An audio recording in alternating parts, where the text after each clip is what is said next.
నమస్తే, welcome to morning news. నేను మీ ఓల్గా రాధాకృష్ణ. ఇక ఈరోజు ప్రధాన వార్తల్లో ఎలాంటి పాయింట్స్ లేవనెత్తారు, ఎలాంటి విషయాలు ఈరోజు ఉన్నాయి, వార్తల్లోకి ఎక్కాయి అన్న విషయాన్ని ఈరోజు మనం మాట్లాడుకుందాం క్లియర్గా. ఇంకా రాష్ట్ర వ్యాప్తంగా, దేశవ్యాప్తంగా, ప్రపంచవ్యాప్తంగా ఏం కొనసాగుతుంది అన్ని విషయాలు మేము ఎందుకు తీసుకొచ్చే ప్రయత్నం చేస్తాను. ఇక ముందుగా వెలుగు న్యూస్ పేపర్లోకి వెళ్ళిపోదాం.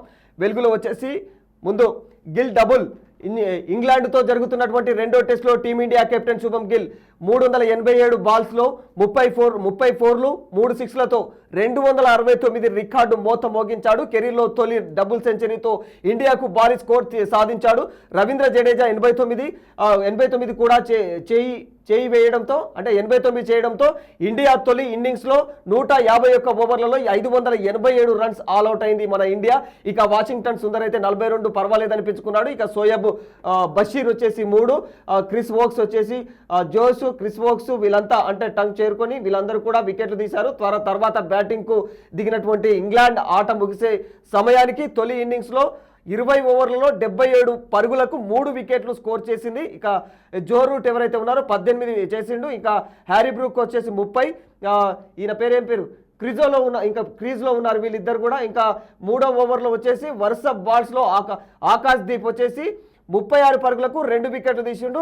దెబ్బకు బెన్ డక్అవుట్ అయిపోయిండు. ఎవరైనా బెన్ డకెట్, ఒలిపోప్ వీళ్ళిద్దరు కూడా డక్అవుట్ అయిపోయారు. ఇక జాక్ క్రాలీ వచ్చేసి 19ని సిరాజ్ దెబ్బ కొట్టిండు. ఇక ప్రస్తుతం ఇంగ్లాండ్ ఇంకా 510 రన్నులు వెనుకబడి ఉందన్నట్టు ఇంగ్లాండ్. ఇక మన గిల్కాక మాత్రం దుమ్ము దులిపి పెట్టిండు. ఇక మొత్తం ఎట్లా అంటే ఇది ఒక కెప్టెన్గా, వాస్తవానికి గౌరవప్రదంగా మాట్లాడుకుంటే ఒక కెప్టెన్గా, భారత కెప్టెన్గా ఇంత స్కోర్ చేసి కెప్టెన్ స్థాయిలో ఉండి ఇంత స్కోర్ చేసినాడు. 269 స్కోర్ చేసినటువంటి ఏకైక వ్యక్తి చరిత్ర ఈ హిస్టరీ అనే చెప్పుకోవాలి. ఇక తను ఇంతకుముందు తను అలా ఆడిండు ఇలా ఆడిండు అని ఎంతమంది ఎవరెవరు హేళన చేశారో, అవమానపరిచారో వాళ్ళందరికీ ఇది ఒక చెంపపెట్టు దెబ్బలాగా సమాధానం ఇచ్చాడని చెప్పుకోవాలి. గాయనేం క్యాప్టెన్సీ చేస్తాడు, ఇవన్నీ ఎన్నో మాటలు మాట్లాడారు కదా, వాళ్ళందరికీ తిరిగి తన బ్యాటింగ్తో సమాధానం చెప్పిండు అన్నట్టు. ఇక ఇది గర్వించదగ్గ విషయం అని చెప్పుకోవాలి. గురువారం సాయంత్రం శంషాబాద్ ఎయిర్పోర్ట్లో ఖర్గేకు స్వాగతం పలుకుతున్నటువంటి సీఎం, పక్కన deputy CM Bhatti Vikramarka, Meenakshi Natarajan, PCC chief Mahesh Goud వీళ్ళందరూ కూడా ఈరోజు సభ ఏర్పాటైందనమాట. నేడు ఎల్బీ స్టేడియంలో నేడు కాంగ్రెస్ సభ ఎల్బీ స్టేడియం వేదికగా సామాజిక న్యాయ సమరబేరి అని చెప్పేసి దీని పేరిట ఒక సభను ఏర్పాటు చేస్తున్నారు.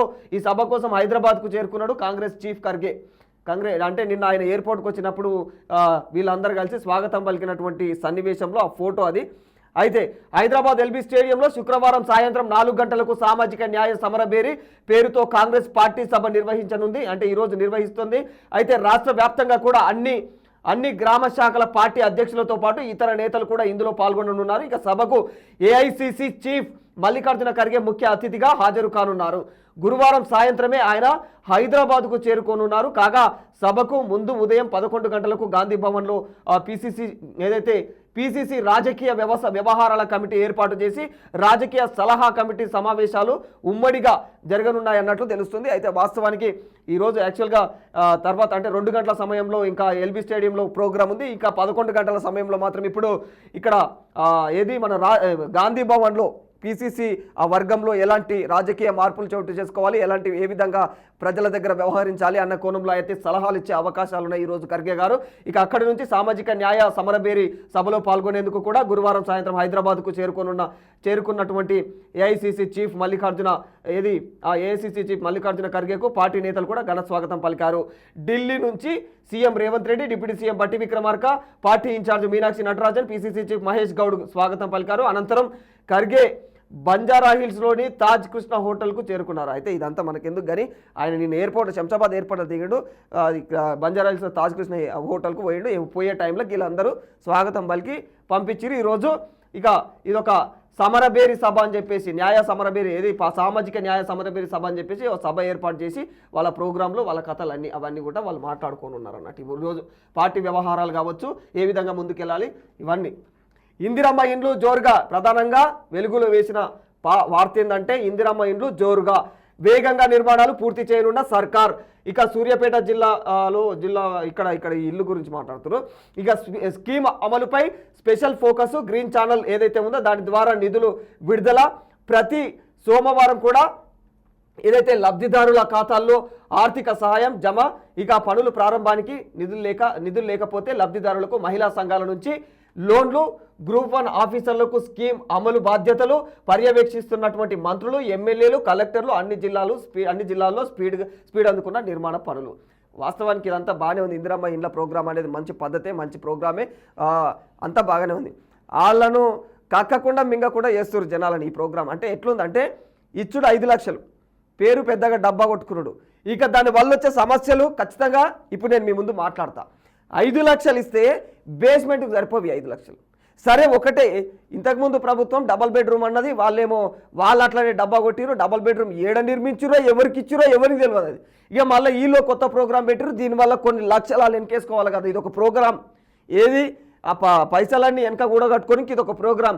అయితే ఈ ప్రోగ్రాంలో ఏం జరుగుతున్నదంటే వాస్తవానికి ఇల్లులోనికి ఇల్లు ఇచ్చుడు మంచి పద్ధతి, ఇది మంచి పద్ధతే. కానీ నువ్వు ఎంతవరకు లిమిట్ అంటే ఎట్లు ఇచ్చేవాడు, నువ్వు 5 లక్షలే ఇచ్చేటోళ్ళవైతే, 5 లక్షలు ఇచ్చేటోళ్ళవైతే నువ్వు ఇల్లు కట్టుకోరా నాయన నీ ఇష్టం అన్నట్టు ఇచ్చేది ఉండే. ఇప్పుడు ఇక్కడ ఒకటే రూమ్కు, సరే ఈయన ఇచ్చిన ఒక్క రూమ్కు కూడా ఎంత అవుతున్నదంటే క్యాలిక్యులేట్ చేస్తే ఊర్లల్లో ఒక మేస్త్రికి కానీ దానికి కట్టడానికి మేస్త్రీలు ఉంటారు కదా, వాళ్ళకు మనం గుండుగు తప్ప చెప్పినప్పుడు వాళ్ళు ఏమంటారు, 15 లక్షలు అడుగుతున్నారు. 15 లక్షలు అడుగుతున్నారు. గవర్నమెంట్ 5 లక్షలు ఇస్తున్నది. 10 లక్షలు అసలు దానికి గతి లేకనే కదా నువ్వు ఇల్లు ఇస్తున్నది. గతి లేక కట్టుకోవడానికే నువ్వు ఇల్లు ఇస్తున్నావు ఆయన.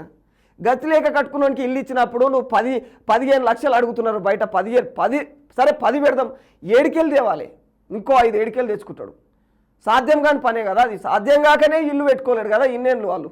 మరి అట్లాంటి వాళ్ళకు మరి నువ్వు ఇప్పుడు 5 లక్షలు ఇచ్చి ఆశ కొలిపి సగం లేచిన తర్వాత అది పూర్తి కాక ఏడునో దాన్ని మోడల్ చూపించడం కోసం అనేసి దాన్ని ప్రతిష్టాత్మకంగా తీసుకొని ఏడునో ఒక చోట నిర్మించుకున్నారు. అది ఇంకా పైసగాళ్ళు ఉంటే వాళ్ళు పూర్తి చేసుకున్నారు.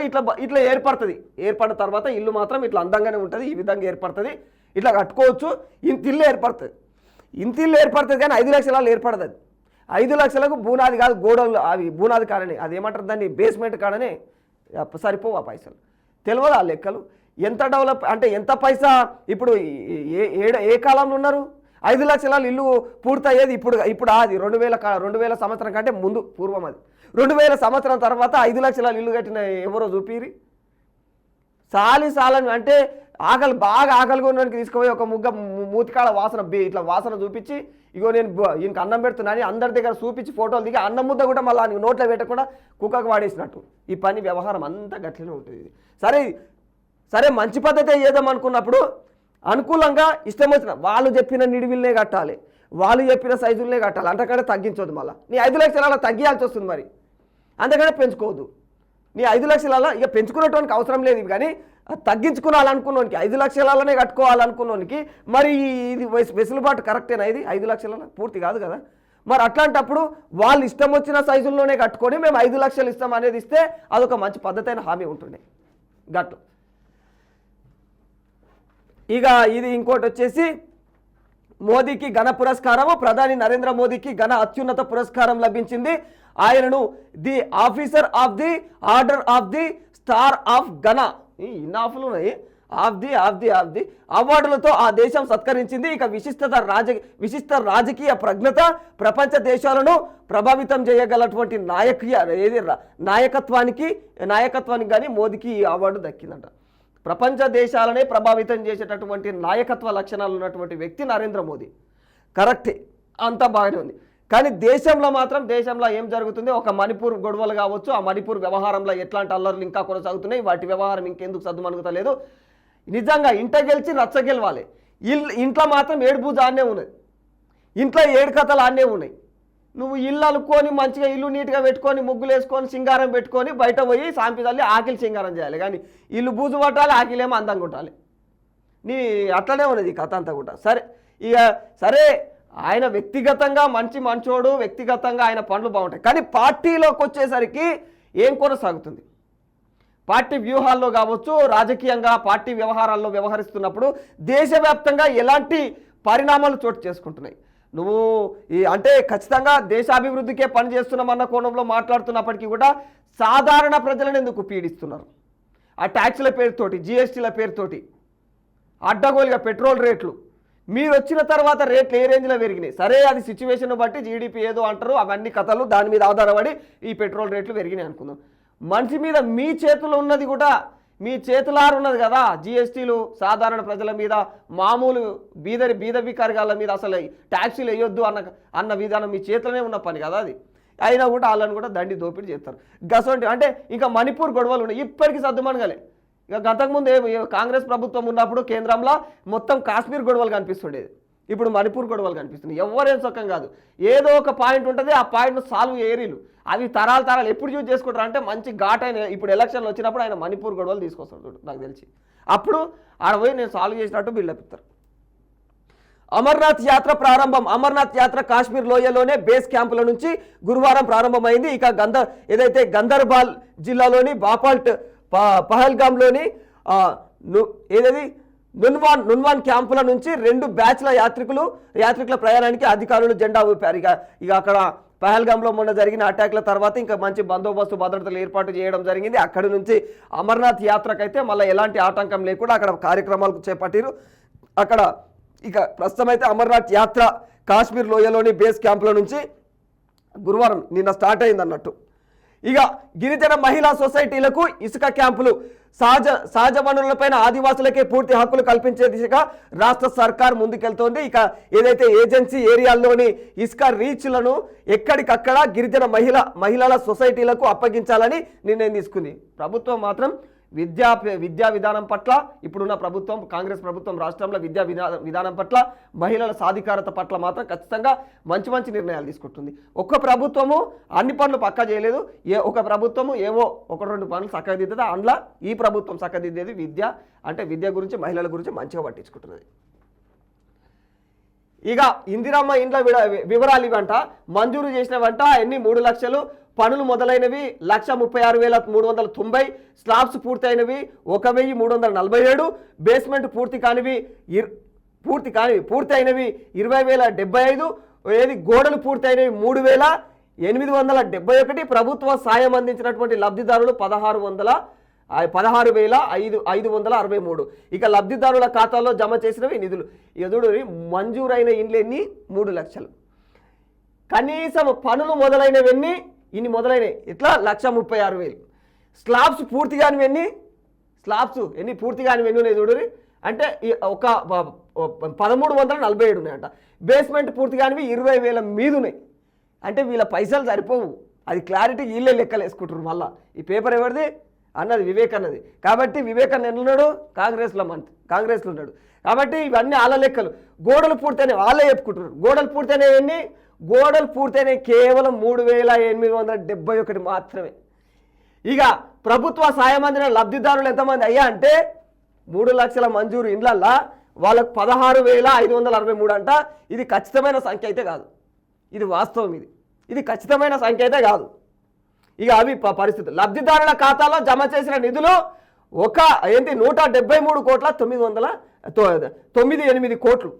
173,998 రూపాయలను లబ్ధిదారుల ఖాతాలో జమ చేసిరంట.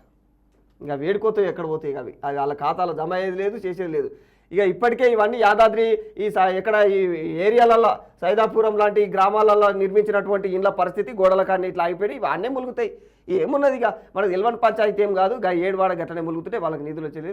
ఏమో నిధులు అంటే ఇస్తారో మరి ఏం చేస్తారో తెలియదు. కానీ ఇక అవి ఎప్పుడు పూర్తి కావాలి, ఇంకొకటి పైసలు సరిపోవాలి. ఈడికే సరిపోవచ్చు నాకు తెలిసి, వాళ్ళకు ఇంతకే సరిపోయినట్టునే అంతకే ఆపిరు. ఇక సొంత పైసలు పెట్టుకోవాలి ఆడికెళ్ళి. ఇక కేటీఆర్ చెప్తేనే నిధులు పంపినాం. ఏది హెచ్ఎండిఏ అకౌంట్ నుంచి ఎఫ్ఈఓకు 45 కోట్ల బదిలీ చేసినాం. ఒప్పుకుంటున్నాడు కాక. ఏది ఈ ఇన్కమ్ ట్యాక్స్ కింద 8 కోట్లు కూడా చెల్లించింది. ఇన్కమ్ ట్యాక్స్ కింద కూడా చెల్లించినట్ట. మరి కేసీఆర్ చెప్తే ఎప్పుడు చెప్తా ఈ కార్ రేసింగ్ వ్యవహారం లేదు. నాటి ప్రభుత్వ పెద్దల ఆదేశాల మేరకే ఫార్ములా ఈ రేసు ఒప్పందాలు.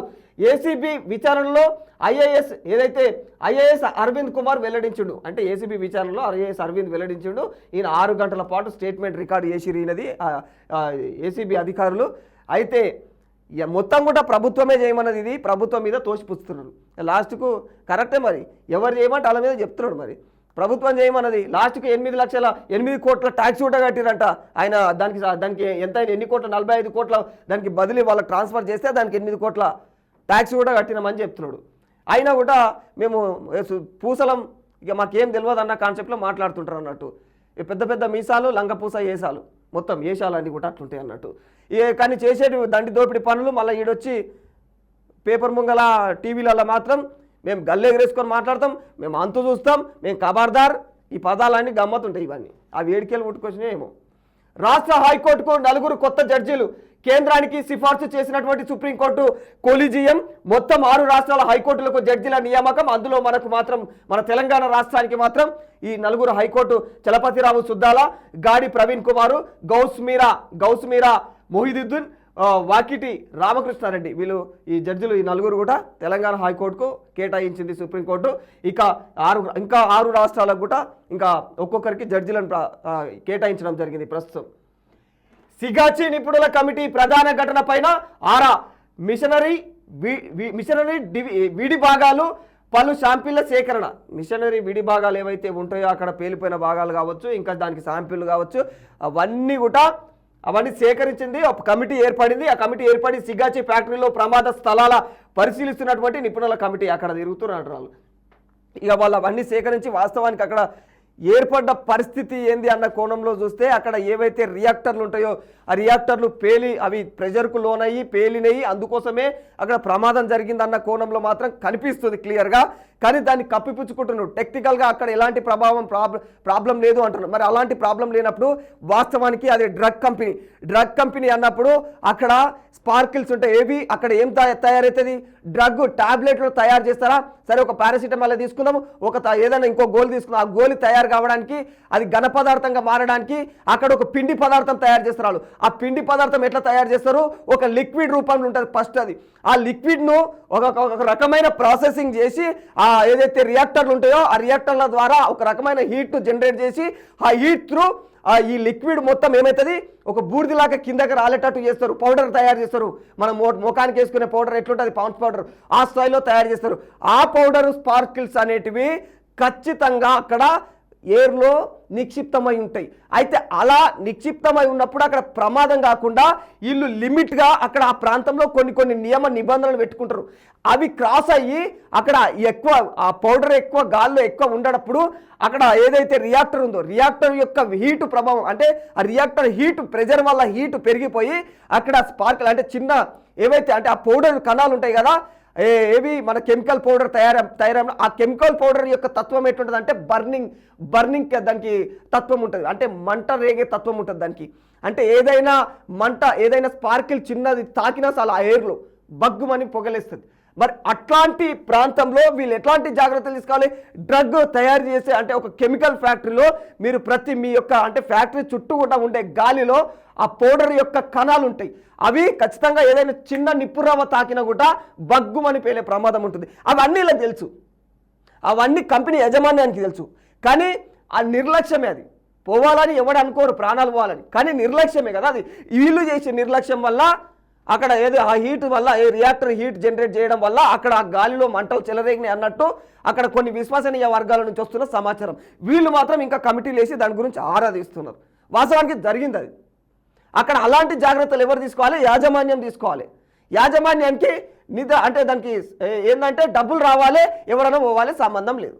ఇట్లాంటి యాజమాన్యాలతోటి కంపెనీలు ఏర్పాటు చేసే ఈ సంస్థల పైన ప్రభుత్వాలు ఉక్కుపాదం మోపి బిడ్డ ఖబర్దార్ అన్న కాన్సెప్ట్లో వాళ్ళ అట్లాంటి నియమ నిబంధనలు ఫాలో కాకపోతే బిడ్డని కంపెనీ ఎత్తేస్తామన్నట్టు బెదిరింపులు చేస్తే, హెచ్చరికలు చేస్తే అప్పుడు వీళ్ళు అప్పుడు చెప్పినట్టు. కానీ వీళ్ళు చెయ్యరు. ఎందుకు చెప్పాలా? వీళ్ళకు ఎప్పుడు ఎలక్షన్స్ టైంలో ముళ్ళు అంటుతాయి కదా, ముల్లెలు ఇట్లా అన్నీ అవి అందం వల్ల అప్పుడు. కాబట్టి వీళ్ళు ప్రభుత్వం నామమాత్రంగా టీం ఏర్పాటు చేస్తుంది. ఇప్పుడు మీద సావలు ఏదో చేసి ఇది 4 రోజుల్లో మర్చిపోతాం. చూడదు ఈ టీం ఎక్కడ పోతుందో, ఆ జోలు ఎక్కడ పోతుందో. ఇక మళ్ళీ వీడు ఒకటే తన్నా అంటే నిన్న కాటేదాన్ లబ్బర్ ఫ్యాక్టరీలో మళ్ళీ బగ్గుమని పెద్ద మంటలు, మొత్తం ఫ్యాక్టరీ అంతా అల్లకొల్లాలం. ఆ ఏరియా మొత్తం అక్కడి నుంచి బండు పోయేటోడు కూడా భయపడి అక్కడి నుంచి దూరం చంద్రాయనగుట్ట నుంచి వెళ్ళిపోయారు. నిన్న పరిస్థితి కాటేదాన్లా అక్కడ శివం ఫ్యాక్టరీ అంట, అలా స్లిప్పర్స్ ఏమో తయారైతాయంట, లబ్బర్ ఫ్యాక్టరీ. అది లబ్బరు ఉన్నతాన ఇంత నిప్పున్న కూడా అంటుకపోతే ఆరని పరిస్థితి ఉంటుంది. అయినా అప్పటికి ఫైర్ సిబ్బంది అధికారులు వచ్చి వాళ్ళు కంట్రోల్ చేసి ఇమీడియట్గా ఇన్ఫర్మేషన్ అందింది. కాబట్టి కాటేదాన్లా ఆ కాటేదాన్ పరిసర ప్రాంతాలలో అక్కడ మొత్తం ఇండస్ట్రియల్ ఏరియా. అక్కడ ఒక కంపెనీ బగ్గుమంటే ఇంకా 10 కంపెనీలు కాదు, ఆ చుట్టుపక్కల మొత్తం ఇండ్ల మధ్యలోనే ఉంటాయి ఆడ ఫ్యాక్టరీలు. అవన్నీ జాగ్రత్తలు ఎవరు తీసుకోవాలి? కనీసం అక్కడ నివసించడానికి యోగ్యత లేని ప్రాంతంలోనగా ఫ్యాక్టరీలు ఉన్న ప్రాంతంలో ప్రజలను నివసించనియొద్దు. అక్కడ కొంచెం దూరంగా ప్రజలకు మంచి సురక్షితమైన ప్రదేశాన్ని వాళ్ళకి కల్పించాలి. లేదు ఆ ఫ్యాక్టరీలనైనా ఆ ప్రాంతం నుంచి దూరంగా నాశనం చేయాలి, ప్రజల దగ్గర పెట్టొద్దు అవి. ఇవన్నీ జాగ్రత్తలు ఎవరు తీసుకోవాలి? ఇక చెప్పి ఆడువా ఏమో అన్నట్టుంటుంది కదా. ఇది ఈ సిగాచి పరిస్థితి. ఎన్ని చెప్పినా సుధపూస లెక్కలు అన్నీ. ఇక అవి ఒకటి కూడా పనులు అయ్యేటివి కాదు. కానీ ఇక పామాయిల్తో నెయ్యి, అరటికాండతో అల్లం పేస్టు, యూరియాతో పాలు, పౌడర్లు, కలర్లతో పసుపు కారము, నకిలీ ఇమ్యూనిటీ బూస్ట్ ట్యాబ్లెట్ల తయారీ, నకిలీ ఇమ్యూనిటీ బూస్ట్ ట్యాబ్లెట్ తయారీ, రాచకొండ పరిధిలో పెద్ద ఎత్తున కల్తీ ఫుడ్ ఐటమ్స్ సీజు, 46,000 నమోదు, పోలీసుల అదుపులో 52 మంది. ఈ వ్యవహారం అయితే ఎంత భయంకరమైందంటే మనకు అడ్డమైన రోగాలు వస్తున్నాయి, అవి వస్తున్నాయి, ఇవి వస్తున్నాయి అని మనము న్యాచురల్గా పండిన మిరపకాయలు ఉంటాయా, ఆ మిరపకాయలను పోయి పట్టించుకొని కారం చేసుకొని అదే మిరపపొడి చేసుకొని తినే రోజులు బంద్ చేసినాం. చక్కగా పోయి షాపింగ్ మాల్లో పోయి మంచిగా ఒక ప్యాకెట్ మీద కవర్ కలర్ఫుల్గా అనిపిస్తుంది, రెడ్ కలర్ ఇట్లా వేస్తాడు మిరపపొడి. ఇక అది తీసుకొని తింటే మనకు ఇక మంచి ఆరోగ్యం ఉంటుందని అది పోయి తెచ్చుకుంటారు. పట్టించుకోరు, ఒళ్ళు బద్దకం. ఇక పసుపు కొమ్ములు దంచిపించుకొని అవి చేపించుకున్న పౌడర్ ఎంత సుగంధ వాసన వస్తుంది, అది ఎంత పరిమళమైన వాసన, ఎంత హెల్త్ అది. నువ్వు ఇంతకంత పసుపు తీసుకొని సర్ది అయినప్పుడు వేడి నీళ్ళు వేసుకొని తాగితే కూడా సర్ది దెబ్బకు మాయమవుతుంది. అంటే గట్లాంటి యాంటీబయాటిక్ లక్షణాలు ఉంటాయి.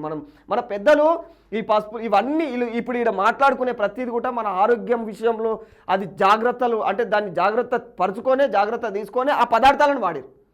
మరి ఆ పదార్థాలే ఈరోజు విషం అవుతున్నాయి. ఎందుకు అవుతుండొచ్చు? ఇగో ఇట్లా లంగా చేసాలన్నీ వేస్తాయి. ఇట్లాంటి లంగలను తయారు చేసి ఇట్లా లంగా చేసాలనేది ఇవి అడ్డగోళమైనటువంటి వ్యవహారం ఇదంతా. ఏది అరటి కాండతోటి అల్లం పేస్ట్ అంట. ఇంకా మురిగిపోయిన ఆలుగడ్డలు వేసి అల్లం పేస్ట్ తయారు చేస్తారు. మురిగిపోయిన ఆలుగడ్డలు, అరటి కాండలు, ఇట్లాంటి మురిగిపోయిన అరటి కాండలు అవి సొక్కంగా ఉంటాయి అంటే అవి కూడా మొత్తం ఏడవాడ ఖరాబ్ అయినవి. ఎట్లా వచ్చాయి ఈడు తినేది లేదు, ఈయన అయ్య తినేది లేదు. ఇవన్నీ ఇట్లా మొత్తం మురిగిపోయిన వ్యవహారాలు ఇవన్నీ. ఇట్లాంటివి తిని మొత్తం మన ఆరోగ్యాలు పూర్తిగా ఖరాబు. పసుపు కారమే కాదు, పాలు పౌడర్లు అవైతే చూస్తే అయితే పాలు తయారు చేస్తున్నారు. నాకు చిత్రం అవుతుంది ఒక్కొక్క నేను పోయి చూస్తుంటా, తాను పాల డబ్బు ఉండదు, ఒకడు వచ్చి పోసిపోడు. నేను చూసిన కాడికి ఒకడు వచ్చి పోసిపోడు. కానీ చూస్తే తెల్లారి లేచి చూస్తే కానీ 100 లీటర్ల అది బేసిన్ ఉంటుంది, అదో కరెంటు సప్లై ఇట్లా పెడతాడు. అందులో 100 లీటర్ల బేసిన్లో పాలు తిరుగుతూ ఉంటాయి. ఇది అయిపోగానే ఇంకొకటి వస్తుంది, మళ్ళీ ఆడ పాల డబ్బా కనిపించింది. అది చూస్తే చిన్న చెట్టు ఆడ ఏముండదు, మళ్ళీ ఆడ కనిపించడానికి. అంటే ఆడ ఇంకోటి లోపల దాచుకోనికి కూడా లేదు ఇంకో రూమ్.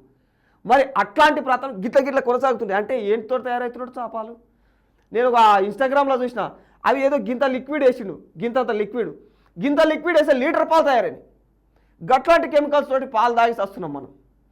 పాలు తాగడం వల్లనే మనం బయట కొనుక్కొని ఆ టెట్రా ప్యాకెట్లు, ఇక అడ్డగోలుగా టెట్రా ప్యాకెట్లు అయితే ఆ టెట్రా ప్యాకెట్లు అవి ఎందుకు ఎవరి ప్రాణాలు తీద్దామని ప్రభుత్వం ఎందుకు వాటిని అయితే సీజ్ చేయదు? ఏవి ఈ టెట్రా ప్యాకెట్ వ్యవహారాలు ఎంత భయంకరమైన అంటే నాట్ ఓన్లీ మిల్క్, అవి ఇంకా ఏదో పిల్లలకు మజాలు అని చెప్పేసి, ఫ్రూటీలు అని చెప్పేసి అడ్డగోలుగా అవి ఉంటాయి చూడు కూల్ డ్రింక్స్. ఆ కూల్ డ్రింక్స్ మొత్తం టెట్రా ప్యాకెట్లలో వచ్చినవి అయితే అవి కోసి చూస్తే నిజంగానే చూపించినట్టు నేను కూడా కోసి చూస్తే అడుగున మొత్తం బూజు ఫంగస్ గసొంటివి. పిల్లలకు మనం తెలియక ఏం చేస్తాం, అందులో ఒకటి వేసి ట్రా వేసి తాగుబిడ్డ అనిస్తాం. వాళ్ళ దాగా రోగాలు వచ్చి సావా. పసిపిల్లలకి ఏమైందో తెలియదు అంటాము. దవాఖాన తీసుకొస్తాం, డాక్టర్కి అర్థం కాదు, డాక్టర్ చేతులు ఎత్తేస్తాడు, కథం అయిపోయాయి. లబ్బోదిబ్బో లబ్బరిగాజులు.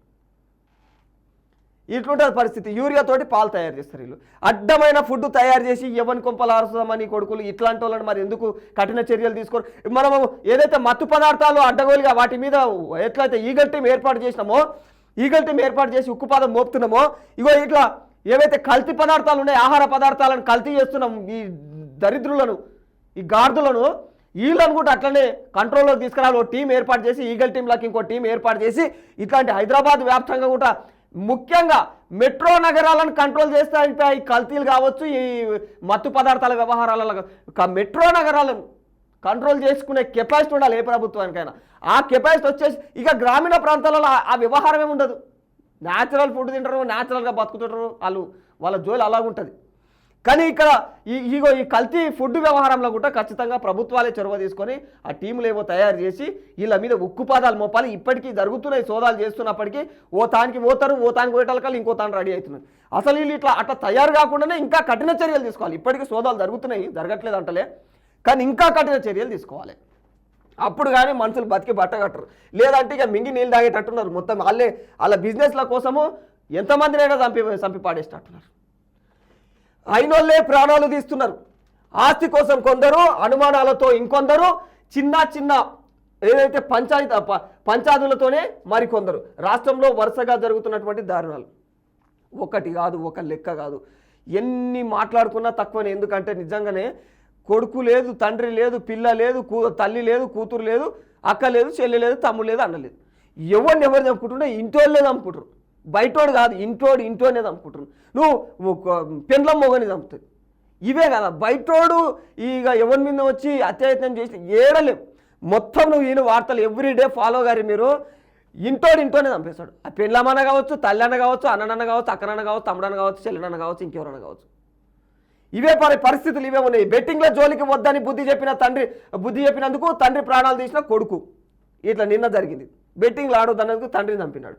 హత్య చేసి ఆ హత్యాయత్నం ఆత్మహత్యగా దాన్ని చిత్రీకరించేందుకు ప్రయత్నించాడు ఆ పిల్లగాడు. ఇక రెక్కలు ముక్కలు చేసుకొని సంపాదించిన 4 ఎకరాల 4.5 ఎకరాల్లో 2 కొడుకులకు 1.5 ఎకరం చొప్పున పంచిండు. ఓ తండ్రి 4.5 ఎకరాలు సంపాదిస్తే 2 కొడుకులకు 1.5 ఎకరం చొప్పున పంచిండు. ఆయన పేరు మీద మిగిలింది పెట్టుకోడు. మిగిలిన ఎకరంబాబు ఆయన పేరు మీద ఉన్నదని చెప్పేసి పెద్ద కొడుకు ఆయనను ప్లాన్ చేసి అది కూడా కక్షనే చూడడానికి. అది సంపాదించింది కూడా కాదు. మళ్ళీ అది సంపాదించింది కాదు. ఆ ముసలాయన ఆయన పెద్ద మనిషి సంపాదించుకొని ఆయన కష్టపడి రెక్కోర్చి ఆ చెమట తీసి సంపాదించుకున్న ఆస్తిని కూడా సరే బతుకుర్రా కొడుక కన్న పాపానికి నేను మీకు వంచుతానని చెప్పేసి పంచితే ఆ పంచిన దానికి ఇంక సరిపోలేదు ఆకలి. అయినా తండ్రి పేరు మీద ఉంటే ఏమవుతున్నది? ఆయన కాలం చేసినాక మళ్ళీ మీకే కదా. ఆయన సేఫ్టీ కోసం ఆయన పెట్టుకొని తెలివిగా ఆలోచించాడు. ఆయన తప్పులేదు. కానీ అది కూడా నచ్చలేదు ఆ ఊర్వజాలలోనికి. వాడు మాటేసి మరి కన్న తండ్రిని మాటేసి మరి కడ తెరుచుకున్నాడు. వాడు అట్లా తన దగ్గర మరో ఎకరం ఉంచుకున్నాడని రైతు ఆయన మీద అట్లా చేసిండు. ఇక దారి కాచి వెంటాడి మరి అతన్ని పొట్టున ఆయన చంపేసి. ఇక 10వ తరగతి వయసులో ప్రేమలు వద్దని మందలించినందుకు కోపంతో ప్రియుడితో చేతులు కలిపి ప్రియుని తమ్ముడు ఈమె ఈ దొరసాని కలిసి కన్న తల్లిని, ఆమె ఎవరో కాదు చాకలి ఐలమ్మ మన్మరాలునే మునిమన్మరాలు ఏమో ఆమె కూతురు చంపింది. గసంటి ఉద్యమ చరిత్రలు కలిగినటువంటి ఫ్యామిలీలు ఎంత క్రమశిక్షణ ఉండాల్సిన పరిస్థితి. కానీ అట్లా కూడా ఏం రోగమో మరి కలియుగమో ఏమి ప్రభావం మరి ఏం ప్రభావమో తెలియదు. కానీ గట్ల కన్న తల్లిని కడ తెలుసుకున్నది. ఇక ఇప్పుడు ఆమె బతికే మన సింగారమ్మ అంటే నడి రోడ్డున కుక్కలు కూడా ఇక దేకవు. ఇక పట్టించుకోరు. ఎవడు కన్న తల్లే లేనప్పుడు తండ్రి లేడు, కన్న తల్లే లేనప్పుడు ఎవడు దేకాలి ఆమెను? ఆ బాయ్ ఫ్రెండ్ ఇప్పుడు దిక్క వాడు ముందే చెప్పేసాడు. ఆ పిల్ల చంపమంటే నేను చంపినా, ఆ పిల్ల నేను వద్దని చెప్పినా కూడా నన్ను ప్రెజర్ పెట్టిందని చెప్పినాడు. అయిపోయి చేతులు ఎత్తేస్తాడు. ఇప్పుడు చేసుకోడు తిరగాలి. ఇక ఆమె ఇక రోడ్డు మీద పడ్డట్టు. ఇక ఏమున్నది? అయిపోయా. వివాహేతర సంబంధం దానికి అడ్డొస్తుందని చెప్పి పెళ్ళైన నెలకే భర్త ప్రాణాలు బలి తీసుకున్నటువంటి భార్య. ఇవి అయితే లెక్కలేదు. ఇక గిసోండి నేను ఒకటి చెప్పి ఎగ్జాంపుల్ చెప్తే మీరు నవ్వుతారు. కానీ ఎందుకంటే మీకు చాలా తెలుసు కదా, రోజు జరుగుతున్నాయి ఇవి. వివాహం చేసుకున్న 10 రోజులకు అంటారు, 4 రోజులకు అంటారు, 3 రోజులకు అంటారు, 45 రోజులకు అంటారు. ఇవే 3 నెలల లోపల అంటారు. విహారయాత్రలు తీసుకోవాను, మంచిగా కిరాయి గుండాలని పెట్టా అన్ని నాశనం చెయ్య. వద్దో ముర్రో అన్న కూడా వాడు కాళ్ళ పట్టుకున్నా కూడా అని ఒర్రంగా కూడా చంపుతున్నారు భార్యలు. పెళ్లి చేసుకున్న కొత్తలే మరి ఇష్టం లేనప్పుడు ఎందుకు చేసుకోవాలి? ముందే అంత ధైర్యం ఉన్నదాన్ని గుండాలను పెట్టి చంపించి ఎంత ధైర్యం ఉన్నదాన్ని ముందే చెప్పాలి కదా. నాకు ఇష్టం లేదు రాబాయి నిన్ను చేసుకున్నాడు, నాకు ఇష్టం లేదు అని చేసుకున్నాడు, నేను పలాను అని ప్రేమించిన పబ్లిక్ చెప్పాలి, పెళ్లిలో చెప్పాలి. అప్పుడు పేరెంట్స్ వద్దన్న వాళ్ళ పేరెంట్స్ ఎవరైతే వద్దంటారో నీ యొక్క ప్రేమ వ్యవహారం పెళ్లి ఎవరైతే వద్దంటారో పెద్దలు, వాళ్ళు ఇజ్జత్ పోతుంది. అప్పుడు నలుగుట్లకు వచ్చినాక చెప్తే అప్పుడు తలదించుకొని మళ్ళీ నీకు ఎవరితోటి ప్రేమాయణం ఉందో ఆ ప్రేమాయణం ఉన్న వాళ్ళతోటే పెళ్లిళ్ళు చేస్తారు. అట్లా చేయాలి. కానీ ఒకటి ప్రాణం మింగనికి మీరెవరు? కన్నమ్మ కష్టం చేసి తల్లిదండ్రులు పెంచి పోషించుకుంటారు వాళ్ళని. మీ చేతాల పెడితే మీరు ఇట్లా తెల్లారి లేచిన కల్లా కష్టాలానికి పంపుతున్నారు వాళ్ళని. ఏడదుడు ఇవేళ్ళు. త్వరలోనే జీపీఓల నియామకం. రెవెన్యూ సంఘాలతో CCLA భేటీ. రాష్ట్రంలో 10,954 గ్రామాలు, ఇప్పటికే 3,500 మంది ఎంపిక. మిగిలిన పోస్టుల భర్తీ పైన చర్చలు. పాత విఆర్ఏ విఆర్ఓల్లో మరికొందరికి ఛాన్స్ ఉంటుంది. ఇక మిగిలిన పోస్టులోనైతే డైరెక్ట్ రిక్రూట్మెంట్తో భర్తీకి యోచన. ఏమైతే గ్రామాలకు త్వరలో అంటే గ్రామ పరిపాలనా అధికారులు ఉంటారో, జీపీఓలు ఉంటారో, గ్రామ పరిపాలనా అధికారులు వాళ్ళ యొక్క పోస్టులు అట్లా పడుతున్నాయి. వాళ్ళను దాదాపుగా ఇప్పటికే ఎన్ని గ్రామాలు ఉన్నాయి అవి జీపీఓలకు రాష్ట్రంలో 10,954 గ్రామాలు ఉంటే ఇప్పటికే 3,500 మంది ఎంపికయ్యారు. ఇంకా అంతమంది ఇంకా చాలా మంది ఎంపిక అయ్యేది ఉంది. అందులో దాదాపు ఇప్పటికే విఆర్ఏలు విఆర్ఓలు కూడా గతంలో ఉన్నటువంటి వాళ్ళకు కూడా ఛాన్స్ ఉన్నది. ఇంకా కొత్త వాళ్ళకు కూడా మళ్ళీ నోటిఫికేషన్ పడుతుంది. అవకాశం ఉన్నోళ్ళు ఇది చూసుకుంటా కాసుకొని కూర్చొని ఈ నోటిఫికేషన్ వ్యవహారాన్ని ఇట్లా అది గవర్నమెంట్ ఉద్యోగం ఏదో మనకు బొక్కాశ లెక్కేస్తూ ఉంటారు వాళ్ళు ఇంత ముఖాను.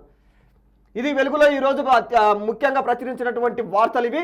ఇక మనం దిశ పేపర్కి వెళ్ళిపోతే అబ్బో దన్ను మరి అక్క ముఖమే కనిపించింది మనకు పెద్దగా. ఇలా దిశ పేపర్కి వెళ్ళిపోతే పెద్దగా అక్క చేసింది. సరే, సిగాచిలో ప్రమాదం పైన విచారణ షురు. ఇది ఇప్పటిదాకా మాట్లాడుకున్నాం, అది ఒడిచినట్టే. ఇక ప్రధాని మోదీ ఒడిచినట్టే. ఇక అక్కదే ప్రధానంగా మనం మాట్లాడుకోవాల్సిన అంశం అన్నట్టు. ఇక్కడ బీఆర్ఎస్ నాది, కొత్త పార్టీ పెట్టను, ఎప్పటికైనా సీఎం అవుతా. ముందు ఎమ్మెల్యే అవ్వక ఒక్కసారి ఆయన ఎమ్మెల్యేగా గెలిచి చూపి అప్పుడు సీఎం అయిదు కానీ చేస్తాడు. అంటే ఇక మనకు ఇక ఫ్యామిలీ పెద్ద ఫ్యామిలీ అయినప్పుడు ఇక మనకు అంత పలుకుబడ్డగా దొరల ఫ్యామిలీ, ఇక ఎవరైనా మీకు పైసా కరువు లేదు, ఇష్టం వచ్చిన మాటలు మాట్లాడతారు, ఇక మీరు ఏమైనా అవుతారు అనుకో, అట్లా మీతోటి అవుతుంది. ఇక అది 10 ఏళ్ళకో 20 ఏళ్ళకో ఎలాగైనా నెరవేర్చుకుంటా. ఆమెకైతే క్లారిటీ ఉంది, 10 ఏళ్ళకో 20 ఏళ్ళకో ఎప్పుడో కానీ నేను నెరవేర్చుకుంటా అంటుంది. సీఎం అంట. ఇక పెద్ద ప్రగల్భాలు ఎందుకు, రాబోయే ఎన్నికల్లో ఎమ్మెల్యేగా పోటీ చేస్తా. ఈ పని చేసి గెలివి ఫస్ట్ గెలిచినాక నువ్వు ఎమ్మెల్యే అయినాక నువ్వు ఎటువంటి పనులు చేస్తావో చూపి, మళ్ళీ ఈ కథలు ఏవి నిన్నమొన్న అక్కడక్కడ ఆరోపణలు ఎదుర్కొన్నావు చూడు, అటువంటి పనులు అయితే మళ్ళీ ఎక్కడ కూడా దొరకదు. మనం అది 10 ఏళ్ళకో నువ్వు ఎమ్మెల్యే కాకముందే గన్ని ఆరోపణలు మన మీద, ఈ ఎమ్మెల్యే అయిన తర్వాత పరిస్థితులు ఎటుంటాయేమో. ఏది దెయ్యాలను ఏరి పడేస్తేనే పార్టీకి మనుగడ. గుర్తుపెట్టుకో, రామన్నతో ఎలాంటి విభేదాలు లేవు, సమస్యలు ఉన్నాయి పరిష్కరించుకుంటాం. పార్టీ నేతల సపోర్టు లేకనే ఎంపీగా ఓడిపోయా. మా పిఎస్ స్థాయి వ్యక్తుల ఫోన్లు ట్యాప్ అయ్యాయి. ఇక విచారణకు రమ్మని సిట్ నుంచి కాల్స్ వచ్చాయి, కానీ నాకు ఇష్టం లేక ఓలే. నాకు ఇప్పటికే కేసీఆర్ ఒక్కరే నాయకుడు. కేసీఆర్ ఒక్కడే నాయకుడు బీఆర్ఎస్లో. ఇక తతిమూలు నాయకులు కాదంటే దాని అర్థం ఏంది, మిగిలినోళ్ళే కదా ఆమెకు భూతాలు, దయ్యాలు భూతాలు. అక్కడ దయ్యాలు భూతాలు, ఇక అట్లా దెయ్యాలు భూతాలు ఆమెకు ఎవరు, కేసీఆర్ తప్ప మిగిలినంతా దెయ్యాలు భూతాలు అంట. అంటే పార్టీలో ఎవ్వరు కూడా ఆమెకు సపోర్ట్ లేనట్టే. ఆమెకు ఎవరు మద్దతు పలుకుతారు. ఊరికే సపరేట్ పార్టీ పెట్టుకుందామని కేసీఆర్ ప్లాన్ ఇస్తే ఆ ప్లాన్ వద్దంటున్నది ఆమె. అట్లా ప్లాన్ ఇచ్చినప్పుడు మంచిగా ప్లాన్ చేసే జాగృతి అని చెప్పేసి కండు వేసినావు, అంతేసినావు, అంతా కన్ఫ్యూజ్ చేయడానికి ఇదంతా మరి వ్యవహారం. వేరే పార్టీ పెడుతున్నారు అన్నట్టు అందరూ అనుకుంటున్నారు. మరి జనాలు కార్యకర్తలు అయితే కొందరు బీఆర్ఎస్ కార్యకర్తలే అంటున్నారు ముఖ్యంగా. ఇక బీఆర్ఎస్ వల్లే తేకరు మనను. ఇక మనం అంటే ఇప్పుడు మేము సీఎం అవుతుందంట, ఏడంగా అవుతుంది ఏమయ్యా అరాచకం సల్లా కూడా. 6 ఐటీ కంపెనీల్లో బోనాలు, ప్రభుత్వం భాషా సాంస్కృతిక భాగస్వామ్యంతో. ఇక ఉత్సవాల్లో పాల్గొనున్నటువంటి 21 టెక్ కంపెనీలు బోనాల పోస్టర్ ఆవిష్కరించినటువంటి మంత్రి శ్రీధర్ బాబు. ఇది నిజంగా మన సంస్కృతి భాషా సాంప్రదాయాల గురించి ఇట్లా టెక్ కంపెనీలు కూడా ఆ సంస్థల్లో బోనాలు. ఇంతవరకు మనమైతే గణేశుని పండుగ ఎందుకంటే బాగా బరాతుల్లాగా తీస్తాము, రోడ్ల మీద ఎగురుతాం కాబట్టి, రంగులు చల్లుకుంటాము, ఆ రేంజ్లో తీర్మానాలు కొట్టుకుంటూ అట్లా పోతాం కాబట్టి వాళ్ళు గణేశుని పండుగ అయితే చేసేటోళ్ళు. మరి ఇప్పుడు బోనాల పండుగను కూడా టెక్ కంపెనీలు అలా చేస్తున్నారంటే గర్వించదగ్గ విషయం. మన సంస్కృతి సాంప్రదాయాలకు టెక్ కంపెనీలు కూడా పెద్ద పెట్టేస్తున్నాయి అంటే హ్యాట్స్ ఆఫ్ అని చెప్పుకోవాలి. ఈ వ్యవహారం మంచిదే, ఇట్లా కొనసాగియాలి. ఇక ర్యాష్ డ్రైవింగ్లో మరణిస్తే ఇన్సూరెన్స్ వర్తించదు. పోరగాలు గుర్తుపెట్టుకోరు. బీమా కంపెనీలు పరిహారం చెల్లించనక్కర్లేదు, సుప్రీంకోర్టు సంచలన తీర్పు. అయిపోయిందా? మీరు ర్యాష్ డ్రైవింగ్ నడిపించి తుటుక్కుమంటే మాత్రం పెండల పురుగు కంటే హీనంగా చూస్తుంది ప్రభుత్వమే చూస్తుంది, సుప్రీంకోర్టే చూస్తుంది. మిమ్మల్ని కుక్క కంటే హీనం. మీకు ఆ కుక్క చచ్చిపోతానని ఎవడన్నా సానుభూతి చూపిస్తాడు, కానీ మీరు ర్యాష్ డ్రైవింగ్లో పడిపోతే ప్రభుత్వము సుప్రీంకోర్టే దేక్తలేదు. అసలు సానుభూతి లేదా ఆడ, కనిపిస్తుందా? మరి ర్యాష్ డ్రైవింగ్ వల్ల మీ ప్రాణమే కాదు, ఎంతమంది ప్రాణాలు ప్రమాదంలో ఉంటాయో తెలుసుకోరు. మీ కుటుంబ సభ్యులదే కాదు, మీ కుటుంబ సభ్యుల గురించి మాట్లాడతలేను, ఆపోజిట్లో వచ్చిన వాళ్ళ పరిస్థితి ఏంది? మీ ర్యాష్ డ్రైవింగ్ వల్ల అన్యం పుణ్యం తెలియకుండా వచ్చిన వాళ్ళ ప్రాణాలు పోతున్నాయి. అన్యం పుణ్యం తెలియకుండా వచ్చిన వాళ్ళ ప్రాణాలే కాకుండా వాళ్ళ కుటుంబ సభ్యులు రోడ్డు మీద పడుతున్నారు. మీకు ఇది కఠిన శిక్షనే. మీరు ఉన్నా ఏం చేసేది లేదు, మీరు పోయి ఒరిగేది లేదు, ఉన్న ఒరిగేది లేదు అన్న కాన్సెప్ట్లో సుప్రీంకోర్టే చెప్తుంది. పోతే ఒరి ఉంటే ఉండరు, కానీ ఇక అవతల ఇంకోటి కూడా తీసుకురావాలి. ర్యాష్ డ్రైవింగ్ కనిపిస్తే మాత్రం ఇక తోడుకోలే తీసేటట్టు మళ్ళీ అటెంకాల మళ్ళీ జాడ ఇంకోసారి బండే నడపకుండా చేయాలని ఆ డిగ్రీలు ఈ డిగ్రీలని. ఇక బిగ్ బ్యూటిఫుల్ బిల్లుకు యుఎస్ పార్లమెంట్ ఆమోదం తెలిపింది. మద్దతుగా 218 మంది చెప్తే వ్యతిరేకంగా 214 మంది చట్టసభ్యులు ఓటు వేశారు. ఇక నేడు సంతకం కోసం ట్రంప్ ముందుకు బిల్లు వచ్చేసింది. ఇక అది బిగ్ బ్యూటిఫుల్ బిల్ అని చెప్పేసి అది వాణిజ్యపరమైనటువంటి ఒప్పందాలు ప్రపంచ దేశాలతో ఆయన చేసుకోవడానికి ఉర్రూతలూగుతున్నాడు. మరి అందులో ఏంట్లాంటి స్కామ్ ఉన్నదో ట్రంప్ కాక తెలియదు, కానీ గట్ల ఆయన గ్రూప్ 1 నియామకంపై నేటి తుది తీర్పు వెల్లడించనున్న రాష్ట్ర హైకోర్టు. 4 రోజులుగా కొనసాగుతున్న వాదనలు, వాల్యుయేషన్ పైన ఆరోపణల్లో నిజం లేదు. వాల్యుయేషన్ పైన ఆరోపణలు ఏవైతే వచ్చినాయో అందులో నిజం లేదంట. మరి దానిపైన తుది తీర్పు అంటే ఇంకా 4 రోజులుగా కొనసాగుతున్న ఆ వాదన వాల్యుయేషన్పై అది వెల్లడించనున్న రాష్ట్ర హైకోర్టు నేడు ఈరోజు తుది తీర్పు వెల్లడిస్తుందంట. మరి చూడాలి మరి అందులో ఏం తీర్పు వస్తుందో. ఈ వాల్యుయేషన్లు, ఈ పేపర్ లీకులు, ఇవన్నీ దొంగ వ్యవహారాలు, ఇవన్నీ ఎవరైతే ప్రభుత్వ రాజకీయ రంగంలో ఉన్నారో వాళ్ళ పిల్లలు, వాళ్ళ తొత్తులు, వాళ్ళ బినామీలే ఈ పేపర్ లీకులు, ఈ వ్యవహారాలు, అడ్డగోలు, ఈ పనులన్నీ మళ్ళీ ఆలేయాలి. వాళ్ళే చేస్తున్నారు కూడా. మళ్ళీ లాస్ట్కి వస్తే మళ్ళీ ఎవరిని బతుకు రోడ్న పడుతుందంటే ఏదైతే ఈ గ్రూప్ 1 ఎగ్జామ్ నమ్ముకొని రాత్రి పగలు 4-5 ఏళ్ళు కష్టపడి ఆ ఇల్లు ఆకిలు వదిలేసి ఆ పూటకు దిక్కు లేకుండా ఎన్నో పోయి అడ్డపోయి ఆ ఎన్నో యువంతానో ఫ్రెండ్ రూమ్లోనో ఇంకే హాస్టల్లోనో ఆ పూటకు పెడతాడు, లేకపోతే లేదు. ఆ విధంగా బతికి అట్లాంటి దగ్గర చదువులు చదివి కష్టపడి పేగులన్నీ బగబగ కాల్చుకోగా కష్టపడి చదివితే కూడా మీరు చేసే దొంగ లెక్కలు, లంగ లెక్కలు, మీరు రాజకీయంలో ఉండి మీ బినామీలు, మీ కథలు, మీ పిల్లలే బాగుపడనికే పేపర్ లీకులు. లాస్ట్కు పేపర్ లీక్ అయిందని చెప్పి తెలివంగానే ఏమవుతుంది, ఇంతమంది కష్టపడ్డ వాళ్ళ జీవితాలన్నీ నడి రోడ్డు మీద పడే. మీకేం ఒరిగేది ఉంటుంది, మీకు పరకమే పడవాలి అసలు. దానివల్ల మీకేమైనా అది ఎగ్జామ్ పోస్ట్ పోన్ అయింది, ఎగ్జామ్ మళ్ళీ దాన్ని క్యాన్సిల్ చేసిరు అంటే మీకు పరక పడదు. అది ఇది కుట్రపూరితంగా చేసేటివే. పేరుకు గ్రూప్ 1 అంటే ఇట్లాంటి పోస్టులు వేస్తారు, వేసిన తర్వాత ఇది క్యాన్సిల్ కావాలి కదా. అందులో ఇది ఒక లిటికేషన్ తీసుకొస్తారు పేపర్ లీక్ అని, లేకపోతే ఇట్లాంటి పేపర్ లీక్లన్నీ, ఆ రివాల్యుయేషన్ కాడ మిస్టేక్లు ఇవన్నీ తీసుకొచ్చి ఆ పేపర్ లీక్లు అనగానే మొత్తం ఎగ్జామ్ అంతా క్యాన్సిల్ అయిపోతుంది. అదేమవుతుంది ప్రభుత్వానికి మళ్ళీ వీళ్ళు అప్లికేషన్ చేసుకున్న పైసలు వచ్చే వేలకు వేలు, లక్షల కోట్లు, మళ్ళీ ఎగ్జామ్లు ఉండవు, వాళ్ళకు నియామకాలు ఉండవు, ఏముండవు. అంటే వాళ్ళకు ఏముండదు. ఎవరైతే ఆశలు పడ్డారో ప్రభుత్వం ఉద్యోగం కోసము వాళ్ళ రోడ్డు మీద వాళ్ళ బతుకులు. వీళ్ళు మాత్రం సుఖంగానే ఎప్పటిలాగా రాజకీయాలు చేసుకుంటారు, ఎప్పటిలాగా బతుకుతుంటారు. ప్రపంచానికి 4th సిటీ పరిచయం చేస్తాడంట. మహేశ్వరంలోని 30,000 ఎకరాల్లో నిర్మించి అందిస్తాం. అది భారత ఫ్యూచర్ సిటీ పేరిట రూపుదిద్దుకుంటుంది. ప్రపంచం పెట్టుబడులకు కేంద్రంగా హైదరాబాద్ మారిపోతుంది. డిసెంబర్ 9న తెలంగాణ రైజింగ్ 2047 విజన్ డాక్యుమెంటరీ ఆవిష్కరణ. రాబోయే 100 ఏళ్ల అవసరాల కోసం ప్రణాళిక. సరైన ప్రాంతంలో పెట్టుబడులు పెడితేనే అభివృద్ధి. ఇన్వెస్టర్లకు రాష్ట్ర ప్రభుత్వం అన్ని విధాలా సహకరిస్తుంది. ఇక మలబార్ గోల్డ్ ఏదైతే మ్యానుఫ్యాక్చరింగ్ కేంద్రం ప్రారంభోత్సవంలో సీఎం రేవంత్ రెడ్డి ఇవన్నీ వ్యవహారాలు మాట్లాడుతుండు. ఇక మహేశ్వరంలోని 30,000 ఎకరాల్లో అయితే ఇదంతా నిర్మిస్తాం, ఫ్యూచర్ సిటీ నిర్మిస్తాం, ఖచ్చితంగా 4th సిటీ అని దీనికి నామకరణము. ఇక అది ఖచ్చితంగా ఎట్లుంటుందంటే భారత ఫ్యూచర్ సిటీ పేరిట రూపుదిద్దుకుంటుంది. ప్రపంచం పెట్టుబడులు పెట్టేందుకు ఇది కేంద్ర బిందువుగా మారిపోయే అవకాశం ఉంటుంది. అక్కడ అత్యాధునికమైనటువంటి టెక్నాలజీతో ఒక ఐటీ పార్కులు, రకరకాల ఇవన్నీ అక్కడ సకల సదుపాయాలు కల్పిస్తామన్న కాన్సెప్ట్లో రేవంత్ రెడ్డి అయితే దాని మీద ఒక హుక్కుపాదం, ఒక మంచి నిర్ణయం తీసుకున్నాడు.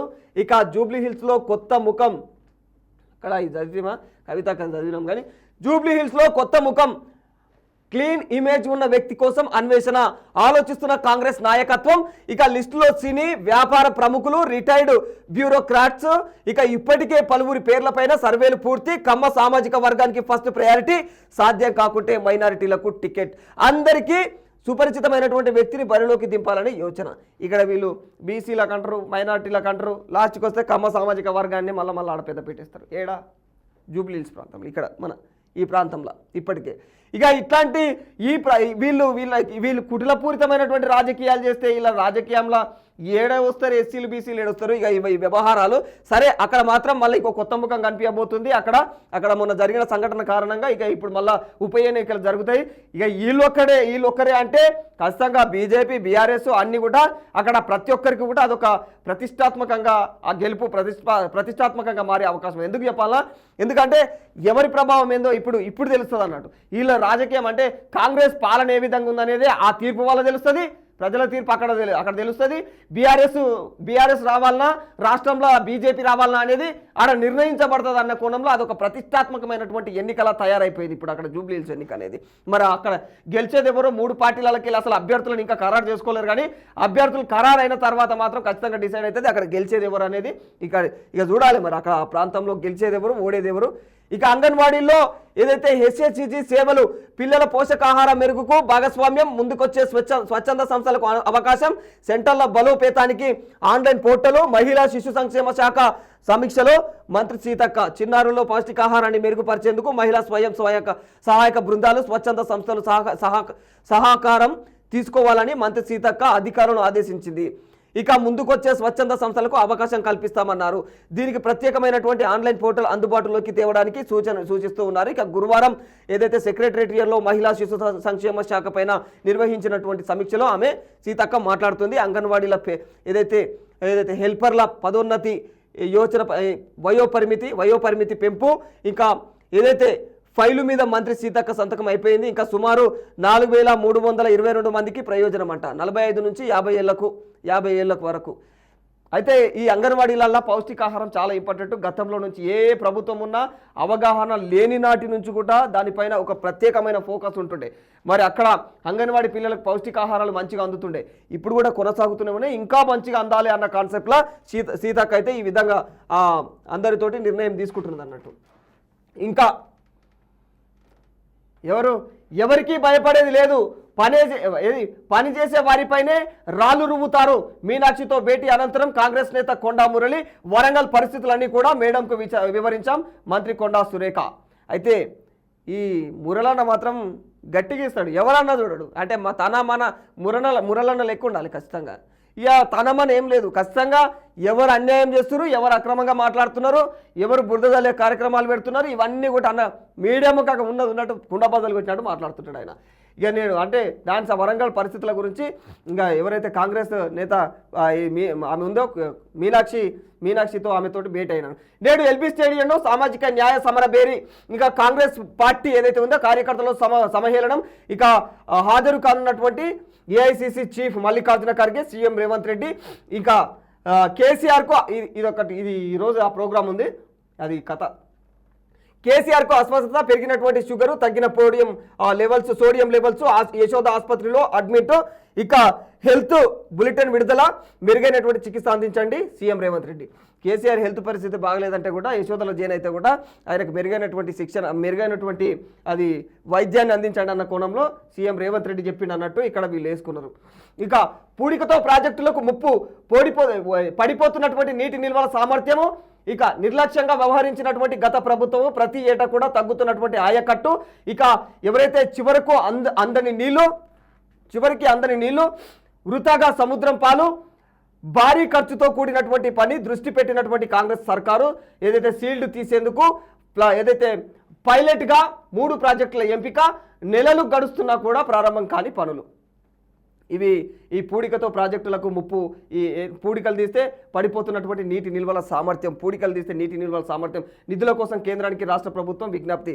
ఇక ఉన్న వాటి పూడికలు తీయడానికి కూడా నిధులు లేవు మన దగ్గర. కాబట్టి ఆ నిధుల కోసం మళ్ళీ రాష్ట్ర ప్రభుత్వం ఏం చేస్తుంది, కేంద్ర ప్రభుత్వాన్ని మళ్ళీ ప్రాధేయపడుతుంది. మాకు ఈ పూడికలు తీయాలి, ఇప్పుడు వర్షాలు వస్తున్నాయి, పూడికలు తీయకపోతే మీదికెళ్ళి వెళ్ళిపోతున్నది. ఇక మళ్ళీ పూడికలు తీస్తేనే స్టోర్ అవుతుంది. మరి ఈ నీటి లోతు ఏర్పడతాయి, ఆ ప్రాంతాలు లోతు ఏర్పడి అప్పుడు పూడికలు తీయకపోతే పరిస్థితి దారుణంగా ఉంటుంది. దాని మీద ఈ చేపట్టాలే కార్యక్రమము అయినా కూడా పైసలు లేక మళ్ళీ కేంద్రానికి అది పెట్టుకుంటున్నది విజ్ఞప్తి. కేటీఆర్ చెబితేనే చేశా, ఇక అయినా కూడా అదే నాటి మంత్రి ఆదేశాల మేరకే 54.88 కోట్లు చెల్లించినామన్నట్టు. ఆడ 45 చెప్పారు, ఈడ 54 చెప్తారు. ఫార్ములా ఈ కార్ రేసులో కర్త కర్మక్రియ ఆయనే కేటీఆర్ అంట. ఇక ఏదైతే ఏసీబీ విచారణలో ఏదైతే ఐఏఎస్ అరవింద్ కుమార్ 7 గంటల పాటు విచారణ, స్టేట్మెంట్ రికార్డు. ఆడ 6 గంటలు వీళ్ళకి క్లారిటీ ఉండదు. వీళ్ళకి ఇట్లా చెప్తారు, ఒకరు 6 అంటారు, ఒకరు 7 అంటారు. ఇక లేట్ ఫీజు, అడ్డగోలు దోపిడీ, కార్పొరేట్ యాజమాన్యాల ఇష్టారాజ్యం. ఎట్లున్నా చూడు, విద్యా సంస్థల్లో ఇప్పటికే అధిక ఫీజులు, తాజాగా ఆలస్య రుసుము అని చెప్పేసి దానికి ప్రత్యేకమైన పేరు పెట్టి నయా దోపిడీ. పాఠశాలలు కాలేజీలది ఇదే తీరు, తల్లిదండ్రులకు ఆర్థిక ఇబ్బందులు చూసి చూడనట్లు ఈ డిఈఓలు డిఐఈఓలు వ్యవహారం. స్పందించని విద్యాశాఖ, ఇంటర్ బోర్డు. ఇది పరిస్థితి. విద్యా వ్యవస్థను మేము మెరుగుపరుస్తాం, తీర్చిదిద్దుతాం, అవి చేస్తాం, ఇవి చేస్తామని ప్రగల్భాలు ప్రజల ముంగల వాళ్ళు కూడా కాదు. గిది చూడరు, ఈ వ్యవహారం చూడరు. అయ్యా సీఎం గారు, ఈ వ్యవహారాన్ని చూడండి సారు. ఎందుకు చెప్పాలా? ఇక విద్యా సంస్థలలో ఏం కొనసాగుతున్నది, ఇప్పటికే దండిగా ఫీజులు పెట్టిరు. ఆ దండి ఫీజులతో వీడికి అతలాకుతలమవుతున్నారు సాధారణమైనటువంటి కుటుంబ సభ్యులు. ఎవరైతే బీద బికారిగాళ్ళం ఉన్నామో, మా పరిస్థితులు బాగలేక పిల్లలను చదివించేటట్లేదు. మీ టార్గెట్ అంతా ఒకటే ఉన్నది. గత ప్రభుత్వం ఏమో విద్యా విధానాన్ని నిర్లక్ష్యం చేసింది, మీరు మాత్రం నామమాత్రంగా మరి ప్రగల్భాలు వాల్కుడు కానీ మరి ఇక్కడ ఫీజుల వ్యవహారాన్ని కానీ, లేకపోతే ఇట్లా మళ్ళీ లేట్ ఫీజు అని చెప్పేసి ఇట్లాంటి వసూలు చేస్తే తోడుకలు తీస్తామని చెప్పేసి సంస్థలకు ఎందుకు చెప్పారు? మీరు చూసి చూడనట్టు ఎందుకు వస్తారు? వాళ్ళు దండి దోచుకునేది సరిపోతలేదా? వాళ్ళు దోచుకునేది సరిపోతలేదా? పేద పిల్లలు కదా వాళ్ళు, పేద పిల్లలను కనీసం వాళ్ళు ఇక చదవద్దు.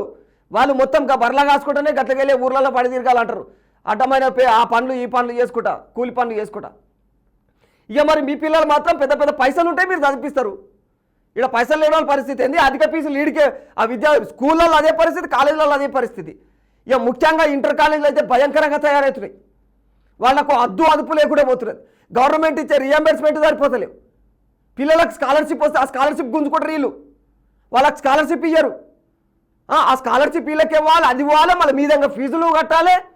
మళ్ళీ ఆ స్కాలర్షిప్ అయితే అక్రమమైనది, అది అక్రమంగా దోసుకుంటారు దాన్ని పిల్లల తానికి.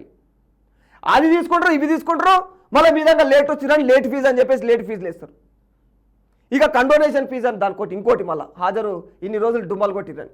అడ్డగోని దోపిడీ అయిపోయింది విద్యా సంస్థలలో. విద్య అనేది లేకుండా పోతున్నది. విద్య కాదు అక్కడ నేర్చుకునేది, దోసుకునేది ఎట్లా నేర్చుకోవాలో నేర్పిస్తుంది అంతే. ఎట్లా దోసుకోవాలి, సమాజంను ఎట్లా పీడించాలి, ఎట్లా తినాలి. వీళ్ళు సకమైన విద్యలు నేర్పితే, సక్కంగా క్రమశిక్షణలు నేర్పితే ఈరోజు దేశవ్యాప్తంగా క్రమశిక్షణ చెడిపోయి పిల్లలు ఈ విధంగా క్రైమ్లా ఎందుకు ఎక్కువ మొగ్గు చూపుతారు? ఆ మత్తు పదార్థాలలో కావచ్చు, హత్యలు, ఆత్మహత్యలు, ఇట్లాంటి వ్యవహారాల్లో కావచ్చు, ప్రాణాలు తీసుకున్న దాంట్లో మీరు నేర్పుడే అది. లంగా పనులు నేర్పుతున్నారు. ఆ లంగా పనులు నేర్చుకుంటారు, బయటకు వచ్చి లంగాలు తయారవుతున్నారు. ఇక కాలేజ్ ఫీజులు అయితే ఇక దండి దోపిడీ. ప్రభుత్వాలకు కంటకు పడదు. ఇగో ఇక్కడ విద్యాశాఖలు ఎందుకుంటాయో తెలియదు. అవి విద్యాశాఖలు అయితే నిద్రలు పోతాయి, వాళ్ళకి పైసలు వస్తాయి కదా, నెలకు అకౌంట్లు అలా పడతాయి. ఇక వాళ్ళకి ఇక సంబంధమే లేదు. ఈ బోర్డులు ఉన్నాయి, ఆ ఇంటర్ బోర్డు కానీ, ఎస్ఎస్సీలు కానీ, ఇవన్నీ సిబిఎస్ఈలు కానీ, ఇవన్నీ ఇక వాళ్ళకైతే ఇక పండగ సంబరం. ఇక స్కూళ్ళు కాలేజీలు దోసుకుంటుంటే నిద్రపోతుంటారు. వాళ్ళు బతుకుతున్నారు కదా, సంస్థలు పెద్దగా సామ్రాజ్యం విస్తరించింది కదా, ఇక వాళ్ళకి పట్టింపులు లేవు. అంతా ఎవరు మందిని దోసుక తిని మంది పొట్ట కొట్టే పనులే ఇవన్నీ. మా కోవిడ్ టీకాలు సురక్షితం వీళ్ళతోటి ఊరు ఏదో అంటారు చూడు. సిరం ఇన్స్టిట్యూట్ ఆఫ్ ఇండియా ప్రకటన, కర్ణాటకలో గుండెపోటు మరణాలు వ్యాక్సిన్లకు సంబంధం లేదని స్పష్టము. వ్యక్తిగత జీవనశైలి, అనారోగ్య సమస్యలే కారణం అయితే అయ్యి ఉండొచ్చు. అయితే వీళ్ళ టీకా మాత్రం సరైనదే అని చెప్తారు. ఆ టీకా ఎట్లా సరైనదో, లేకపోతే ఈ టీకా కాకుండా ఇంకా వేరే ఏంటి కారణాలు అన్న కోణంలో గట్టిగా స్పష్టంగా చెప్పమంటే మాత్రం దాని మీద క్లారిటీలు ఉండవు. ఇక వాస్తవానికి వాళ్ళు చెప్పే పాయింట్లలో కూడా ఒక పాయింట్ నేను ఒప్పుకుంటే, ఎందుకంటే మన వ్యక్తిగత జీవనశైలి, మనం తినే ఆహార పదార్థాలు, అడ్డగోలు కూడి తిని అడ్డగోలు తిండి తింటాం. మనం కనీసం ఓ పూట కనీసం ఇంత జొన్న రొట్టె తినే దాఖలాలు మనకు తెలియదు, ఇంత తైదంబలని మనకు తెలియదు. మనకు న్యాచురల్గా పండే ఏదైతే వ్యవసాయం మీద పండేటువంటి పంటలు ఉన్నాయి అవి కాకుండా సోకుల మీద తయారు చేసుకునే ప్లాస్టిక్ తోటి తయారు చేసినవి అడ్డగోలు క్రీములు, క్రీజులు, ఏమో అవేమో గ్రీజులు రుద్దుకుంటారు. దాన్ని ఏమంటారు? దాన్ని ఆ డబ్బ రొట్టెల మధ్యలో పెట్టి తింటారు చూడు. అదేమో గసొంటివి ఏంటివా మైపాలు అవి మధ్యలో పెట్టుకొని తింటారు చూడు. గసొంటివి ఆ డబ్బ రొట్టెల మధ్య బర్గర్, ఆ బర్గర్ మధ్యలో ఉంటుంది చీజు. ఆ అది చీజు కాదు, అది మీ పీజులు వీక్తుంది. అది చీజ్ అని అడ్డగోలు తింటారు. ఒకరు కప్పలు పినట్టు ఉప్పుతారు. ఈ పట్నంలో చూస్తే పోరలు కప్పల్లే కిందితో దొడ్డు, వాళ్ళకి నడవనిక కూడా చేత కాదు. ఊర్లలో పోయి చూస్తే ఇట్లా జింక పిల్లలు ఉన్నట్టు ఉంటారు, మళ్ళీ పరిగెడుతుంటారు వాళ్ళు ఏ పనికైనా సరే. గిట్టుంటాయి అడ్డగోలు తిని మరి అటాకులు రాకపోతే, గ్యాస్ ప్రాబ్లం రాకపోతే ఇంకేమొస్తాయి? మళ్ళీ ఏమన్నా అంటేనేమో ఏమో ఇక తిండి ఏం తిండి ఆయన. మళ్ళీ పూటకు ఆ బిర్యానీలని ఆ చీజులతో కూడిన బర్గర్లని పిజ్జాలని అడ్డమైన ఈ తింటే మీరు ఉంటారు మరి. మీకు అట్లనే అనారోగ్య సమస్యలు ఎందుకు వస్తున్నాయి అంటే లోపల నీకు డైజెషన్ అయ్యే కెపాసిటీ ఎంత ఉంటుందో అలాంటి ఫుడ్ తినాలి. నీ డైజెషన్ ఒక లోపల ఒక మన కెపాసిటీ ఉంటుంది, ఆ రసాయనం రిలీజ్ అవుతుంది. ఆ రిలీజ్ అయినప్పుడు మన ఆకలి ఎంతనో దాన్ని అంత తిని అట్లాంటి కరిగిపోయే పదార్థం తిన్నప్పుడు మాత్రమే అది డైజెస్ట్ అయ్యి బాడీకి ఉపయోగపడుతుంది. అది పనికి మళ్ళీ చెత్తగా వాడేస్తే అది దాని మీద పోరాడి కరిగేది. అది ఆ కరిగియలేకపోయి దాని మీద ఒక 4 రోజుల ప్రాసెస్ పడుతుంది దానికి, మీరు తినే ఫుడ్ మీద. ఆ కడుపుకి ఎంత ఎఫెక్ట్ పడుతుంది లోపల ఏదైతే డైజెషన్ సిస్టమ్ ఉంటుందో దానివల్ల నీ లోపల పదార్థం అరగక ఆ లోపల అట్లనే గ్యాస్ ఫామ్ చేస్తుంది. ఏముంటుంది, కులిపోతుంటుంది కదా, అది లోపల గ్యాస్ ఫామ్ అవుతుంది.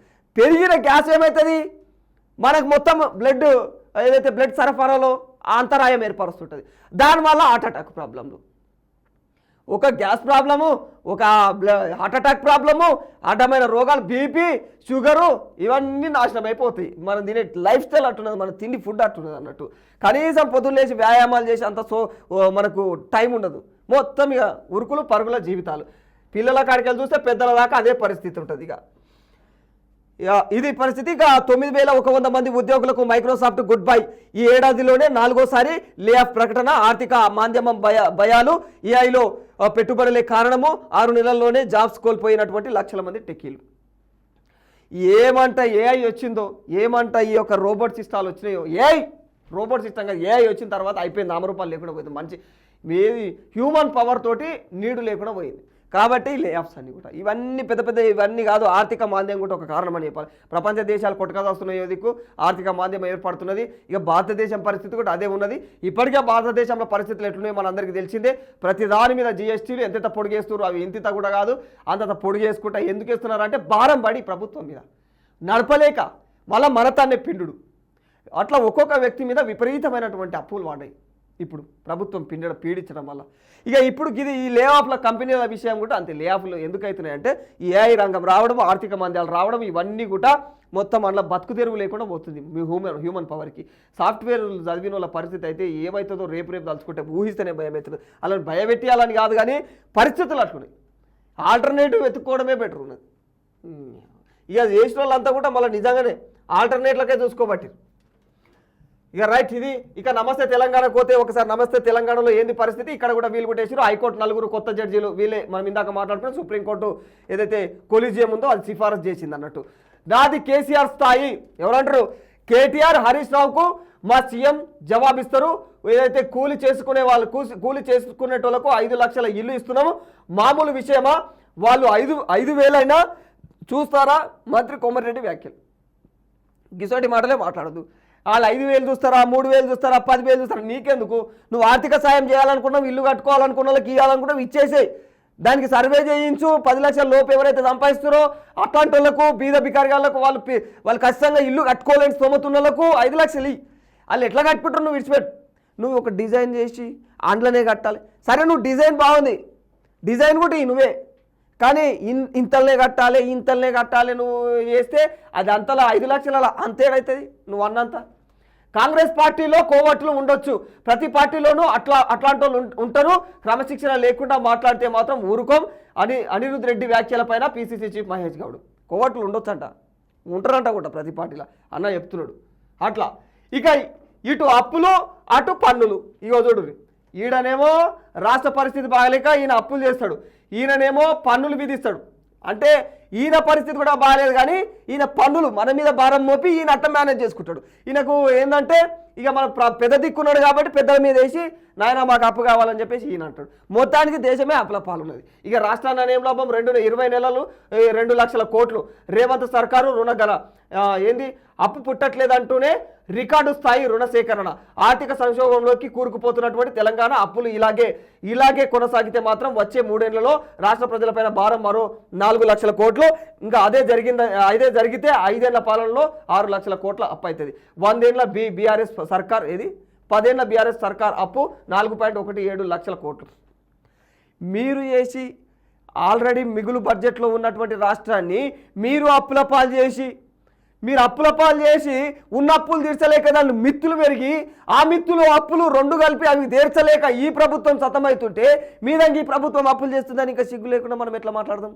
సిగ్గుమాల్య మాటలని, ఇజ్జత్మాల్య మాటలని. ఇక ఇజ్జత్మాల్య మాటలన్నీ మాట్లాడుకుంటూ ఉండమంటే రాజకీయ స్వార్థం కోసం అందరూ మాట్లాడతారు. ఈ అప్పులు ఎందుకు చేయాల్సి వస్తుంది వివరణ ఇవ్వాలి, ఎందుకు చేయాల్సి వచ్చింది, ఎందుకు చేసిండు అనేది వివరణ. అంతగా అనుకున్న వాళ్ళవు, ఇంత ఎస్టిమేషన్ వేసిన వాళ్ళవు, మరి ఎందుకు చేస్తున్నాడు అప్పులు అనేది కూడా ప్రజల దృష్టికి తీసుకొచ్చి చెప్పు నువ్వే. ఇక ఓవర్ చేయని వాళ్ళు చేస్తూనే చేయండి మీరు. ఇక మోదీ పాలనలో జీఎస్టీ బాధుడు, ఇదైతే దండి దోపిడీ. నిజంగా ఎన్డీఏ పాలనలో సగటు జీవికి పన్ను 18లో జీఎస్టీ వసూలు 7.41 లక్షల కోట్లు అయితే 2024-25లో అది 22.08 లక్షల కోట్లకు చేరుకున్నారు. చూడు ఎంత పెంచారో. ఇక 5 ఏళ్లలోనే రెట్టింపు, 8 ఏళ్లలో 3 రెట్లు.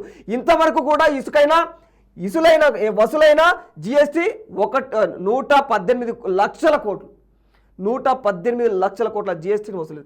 సగటున ఒక్కొక్కరి నెత్తి మీద ఎంత చూడు 81,000 జీఎస్టీ భారం. 81,000 జీఎస్టీ భారాన్ని సగటున ఒక్కొక్క నెత్తి మీద అంత మోపుతున్నారు. ఇక ఇది పరిస్థితి. ఇక చానున్నది. ఇక రొటీన్ హెల్త్ చెకప్ల కోసమే పోయిండు యశోద హాస్పిటల్కి అని చెప్పేసి వీళ్ళు చెప్తారు. అక్కడ చాలా ప్రాబ్లం ఉన్నది, మేమైతే ఆదుకోమని చెప్పినాం, డాక్టర్లకు మంచిగా చూడమని చెప్పినామని చేసి కాంగ్రెస్ వాళ్ళు చెప్తారు. ఇది పరిస్థితి. ఇక 10 సంవత్సరాల పచ్చదనం హరితహారానికి 10 ఏళ్లు పూర్తి. ఆకుపచ్చని తెలంగాణ లక్ష్యంగా కేసీఆర్ సర్కార్ ప్రయత్నము. 290 కోట్ల మొక్కలతో 7.7% పెరిగినటువంటి పచ్చదనము. కేసీఆర్ కృషితో దేశానికి ఆదర్శంగా నిలిచినటువంటి తెలంగాణ ఏడాదిన్నర పథకాన్ని నీరుగార్చినటువంటి కాంగ్రెస్ ప్రభుత్వం. మీరు పెట్టిన మొక్కలు అట్లాంటి మొక్కలు, మరి అవి కనీసం అవి కార్బన్ డైఆక్సైడ్, మొత్తం కార్బన్ డైఆక్సైడ్నే రిలీజ్ చేస్తాయంట. ఆ ఆక్సిజన్ మనుషులకు కాదు, ఆయటకే ఆక్సిజన్ కావాలంట. మామూలుగా ఆక్సిజన్ రిలీజ్ చేసి కార్బన్ డైఆక్సైడ్ తీసుకునే చెట్లు ఉంటాయి, ఇవి కార్బన్ డైఆక్సైడ్ రిలీజ్ చేసి ఆక్సిజన్ వసూలు చేసే చెట్లు అంట. గసోటి చెట్లను పెట్టారు మీరు, పనికిమాలి చెత్త చెట్లు. ఇక వాటి గురించి కూడా మనం గొప్పలు చెప్పుకోవాలి. కాకపోతే పచ్చగా చేసారు, కనిపిస్తుంది, గ్రీన్గా కనిపిస్తుంది. ఆడేముండదు, దానివల్ల ఉపయోగం ఉండదు. మనుషులకు మీదంగా రోగాలు అంటున్నారు మరి సైంటిస్టులు. అది ఇక తేలినప్పుడు తెలుస్తుంది కథ ఏందనేది. మొబైల్ శిలాఫలకం, మొబైల్ శంకుస్థాపన కార్యక్రమం కాగానే తరలింపు. తారు రోడ్ల పనుల కోసం ప్రత్యేకంగా తయారు చేసినటువంటి నర్సంపేట అధికారులు 2 రోజులుగా దానికే కొబ్బరికాయ కొడుతున్న కాంగ్రెస్ ఎమ్మెల్యేలు తీరట. ఇట్లా మొబైల్ అదంటే అది తీసుకో, ఇది చూడు ఎట్లున్నది, ఇదేంటి శిలాఫలకం కింద స్టాండ్ ఉన్నదా, ఇది అప్పటి మాత్రం ఆడ నామమాత్రం చేస్తారు, టక్కుమని లేపుకోవచ్చు అంట. దాన్ని ఆడ ఉండదు మళ్ళీ తెల్లారి. అవి కింద స్టాండ్ ఉన్నది చూడు. ఇక ఇట్లాంటి వీళ్ళకి బలి దొరుకుతాయి ఈ బీఆర్ఎస్ వాళ్ళకు. బీర్లా ఐలయ్య అనర్హత వేటు, బీర్లా ఐలయ్యపై అనర్హత వేటు. ఆలేరు ఎమ్మెల్యేలకు పంచి ఉన్న పదవీ గండము అప్పుడు అఫిడవిట్ కేసులో బిగుస్తున్నటువంటి ఉచ్చు. నాంపల్లి ప్రజాప్రతినిధుల కోర్టులో 22న విచారణ. ఈయనది ఇట్లా. ఇక ఇది పరిస్థితి. హద్దు మీరుతున్న హైడ్రా, సున్నం చెరువులో ఇక ఎలాంటి చర్యలు వద్దు, ఇదే చివరి వార్నింగ్ అంటూ హైకోర్టు ఆగ్రహము. ఏడిచ్చిన ఆగ్రహము. ఇక ఏకూరి చెప్పి ఏయిరి అన్నది, చెప్పకుండా ఏకూరి ఎవరికి చెప్పకుండా ఎందుకు చేస్తున్నారు అన్న కోణంలో వార్నింగ్ చురకలు ఇచ్చింది. అంతేగాని మీరు ఏకూరి సున్నం చెరువులో మొదలు పెట్టకూరు అని చెప్పలే. ఆడమేవో పెద్ద బీద బికారు అది కాదు. ఆడ దండి దోపిడి గాళ్ళే ఉన్నారు ఎట్లాగో, అక్రమంగానే ఏర్పరిచిన వాళ్ళు ఉన్నారు ఎట్లాగో, వాళ్ళని తరిమికొట్టే పద్ధతి ఓకే. కానీ కాకపోతే మీరు చెప్పురి, ఇన్ఫర్మేషన్లు ఇచ్చిర్రు. ఎందుకంటే వాళ్ళు పైసలు ఖర్చు పెట్టి, ఎట్లాంటి అక్రమమైన పైసలు ఖర్చు పెట్టి చేసుకురు కదా, అవన్నీ వాళ్ళు లాస్ అవుతారన్న కోణంలో కొంచెం సాధారణమైనటువంటి ప్రజలు ఉన్నారు, అట్లా దాని మీద ఆధారపడేటోళ్ళు ఉన్నారని చెప్పేసి ముందు జాగ్రత్తగా హైడ్రాకి ఏం చెప్తుందంటే ఇన్ఫర్మేషన్ ఇచ్చి చేయరా అని చెప్తుంది. వాళ్ళకు ముందు నోటీసులు ఇచ్చి వీళ్ళు నోటీసులు ఇవ్వకుండా పోయి చేస్తారు కదా, అట్లా చెప్పింది. వీళ్ళు ముందే ఇక హైకోర్టు మొత్తం ఆగ్రహం చేసింది, సున్నం చెరువు మీద అటాక్ చేయొద్దని చెప్పింది. వీళ్ళు అని బడేవాళ్ళు లేకుండా ఇవ్వాలి. కార్యకర్తలనే బలిగొన్నటువంటి కాంగ్రెస్ నేతలు. మంత్రి సీతక్క నియోజకవర్గంలో దారుణం, ఇందిరమ్మ ఇల్లు ఇవ్వాలని అడగడమే నేరం. ఇక నేతల వేధింపులు, పోలీసుల బెదిరింపులు, మనస్తాపంతో చుక్క రమేష్ ఆత్మహత్య. జాతీయ రహదారిపై స్థానికుల ఆందోళన, బాధ్యులపైన చర్యలు తీసుకోవాలని. ఇక ఇట్లా ఏమైంది, ఆయన కాళ్ళు అడిగిండంట ఇందిరమ్మ ఇళ్ళ జాబితాలో తన పేరు ఎందుకు తొలగించారని. అంటే ఆల్రెడీ జాబితా వచ్చింది, జాబితాలో ఆయన పేరు వచ్చింది, వీళ్ళు తొలగించారు. వీళ్ళ కుటిల రాజకీయాలు ఉంటాయి ఊర్లలో, కంపు రాజకీయాలు. ఈ కొడుకులు మళ్ళీ ఏంటికి వనికిరారు, అలా ఆడ చేసే రాజకీయ నాయకులు ఉంటారా, ఏమిటికి వనికిరారు వాళ్ళు. ఇగో ఇట్లా ఎవరి పేరు మీద అని వచ్చింది అనుకో, వాళ్ళు ఇష్టం వచ్చింది ఇట్లా ఇట్లా ఇట్లా అది వద్దు, ఆడొద్దు, ఆడు మనకు ఓటేయలే, ఆడు మనోడు ఆడు, ఎవడు మనోడు, ఎవడు ఉన్న ఊరు ఒక కుటుంబం లాగా ఉండాలి. ఊళ్ళో ముతకంత ఊర్లల్లో మీరు గిట్లా వాడి పరిస్థితిని చూసి మీరు గవర్నమెంట్ ఇస్తుంటే మీరెవడు ఆ పనికి గాడ ఉన్న గింత ఇండ్లల్లో మీరు ఆడ రాజకీయాలు చేయడానికి ఎవడు మీరు మిమ్మల్ని అనటోడు లేకనా. ఖబర్దార్, పరిస్థితులు నిజంగా వాటి మీద ఉక్కుపాదం తీసుకోవాలి ప్రభుత్వం. ఇట్లాంటి వాళ్ళని నిజంగా అసలు పార్టీలో లేకుండా చేయాలి. పనికిమాలకు మొత్తం పనికిమాల వాళ్ళు ఉంటారు అట్లా పార్టీలలో. ఇగో ఇప్పుడు నిండు పానం పోయింది, ఎవరు తెచ్చిస్తాడు వాళ్ళకు? పేరు మీద వచ్చినాక పేరు తొలగించడానికి మీరేవాడువా? ప్రభుత్వమే ఇస్తుంటే తిక్కలేకలని బలిసిన చేతలు అవన్నీ తిండి ఎక్కువై అరగని చేతలు అరగక ఇగో ఇట్లాంటి వాళ్ళ పానాలని తీస్తుంటారు అట్లా. రైట్, ఇక ఈనాడు పేపర్కి వెళ్ళిపోదాము. ఈనాడు పేపర్లో ఒక్కడే 269 శుభమన్ భారీ ద్విశతకం. ఇక తొలి ఇన్నింగ్స్లో భారత్ 587, ఇంగ్లాండ్తో 2. ఇక్కడ ఎందుకు మళ్ళా తాగుతున్నంటే వేరే రేంజ్లో ఎలివేషన్ ఇచ్చిండు అన్నట్టు. ఇంగ్లీష్ వాతావరణంలో బౌన్స్ స్వింగ్ ఉండే పిచ్లపై నిలిచి సెంచరీ కొట్టడమే గొప్ప. అలాంటిది ఒక్కడే 269 పరుగులు చేస్తే శుభమన్ గిల్లు 269 387 బంతుల్లో చేసిండు. ఇక ఆ ఘనత సాధించాడు. ఇక చిరస్మరణీయమైనటువంటి ఇన్నింగ్స్తో భారత బ్యాటింగ్ భారాన్ని తన భుజస్కంధాలపై మోసి జట్టును బలమైనటువంటి రీతిలో తీర్చిదిద్దిండు. ఇంగ్లాండ్తో రెండో టెస్ట్ తొలి ఇన్నింగ్స్లో ఏదైతే మారథాన్ ఇన్నింగ్స్ ఆడిన భారత కెప్టెన్ విదేశీ గడ్డపైన అత్యధిక స్కోరు సాధించినటువంటి భారత తొలి సారథిగా రికార్డు సృష్టించాడు. ఇది అంటే దీని గురించి ఆయన గురించి మంచిగా రాసిరని చెప్పేసి మళ్ళీ చదవాల్సి వస్తుంది అన్నట్టు అట్లా. ఇక ఇక్కడ ఏంది హైకోర్టు న్యాయమూర్తిగా, ఇక ఆంధ్రప్రదేశ్లో హైకోర్టు న్యాయమూర్తిగా తుహిన్ కుమార్ గేదెల తుహిన్ కుమార్ను అక్కడ న్యాయమూర్తిగా నియమించడం జరిగింది ఆంధ్రప్రదేశ్లో. ఇక ఇది ఏపీ హైకోర్టు న్యాయమూర్తి పదవికి న్యాయవాదుల కోటా నుంచి తుహిన్ కుమార్ గేదెలను ఆయననైతే అక్కడ నియమించడం జరిగింది అన్నట్టు. ఇక గత పాలకులు ఎప్పుడైనా అన్నదాతలను ఆదుకున్నారా అని చంద్రబాబు నాయుడు అంటున్నాడు అన్నట్టు. మామిడి కిలోకు అదనంగా 4 రూపాయలు ఇచ్చి కొనుగోలు చేస్తున్నాం. 90% రాయితీతో ఏదైతే బిందు సేద్యం ఉంటుందో అది వాటి పరికరాలు ఇస్తున్నాం. వైకాపా నేతలు రాష్ట్రానికి పెను సవాల్గా మారుతున్నారు. ఎందుకు మారరు? మీకు టక్కపర్ మీరు ఏం పనులు చేస్తున్నారు అనేదానికి సవాల్ మారుతున్నారు. మీకు ఏం పనులు చేస్తున్నారని నిలదీస్తే మీకు తప్పవుతున్నది. రాజకీయాల్లో చీడపురుగుల్లా తయారవుతున్నారు. అబ్బో వీళ్ళు ఎట్లున్నారు గతంలో ఎవరైనా అంతే, ప్రతిపక్షంలో ఉన్నప్పుడు ప్రశ్నిస్తే చీడపురుగులు గారు అనొద్దు అట్లా. కుప్పం పర్యటనలో ముఖ్యమంత్రి చంద్రబాబు తెలంగాణ ప్రాజెక్టులకు తాను వ్యతిరేకం కాదని స్పష్టం. మరి వ్యతిరేకం కానప్పుడు మరి ఎందుకు మళ్ళీ పుల్లలు పెట్టుడు? వ్యతిరేకం కానప్పుడు పుల్లలు ఎందుకు పెట్టుడు? వ్యతిరేకం కానప్పుడు మరి ఇట్లాంటి దిక్కుమాల వ్యవహారం సమానంగా మంచుదామని చెప్పి కొట్లాడాలి. ఈ సీఎం తోటి నువ్వు ఇద్దరు కలిసిపోయి కేంద్రం దగ్గర కూర్చొని మాట్లాడాలి. నీ ఇష్టం వచ్చిన తన ప్రాజెక్టులు కట్టుకొని నువ్వు తర్వాత ఆ ప్రాజెక్టుల గురించి తీసుకుపోయి అక్కడ పోయి నోటిఫికేషన్ ఆడపోయి మీరు పేపర్లు ఆడ ఇచ్చుడు. కేంద్రం నీ చేతులు ఉందనే కదా నువ్వు చేసే ఇవన్నీ నాటకాలు. ఎవడు అడిగేటోడు లేడని నువ్వు ఉద్ధరిస్తావు, ఏదో తీర్చిదిద్దుతావు, అన్ని ఏడన్నా నీ గురించి ఇంకోడన్నా పొగుడతారా? డప్పు నీదే కొట్టుకుంటావు. నీ డప్పు నువ్వు పోయి స్టేజ్ల మీద ఎక్కి మైకు వాటి మాట్లాడుతావు.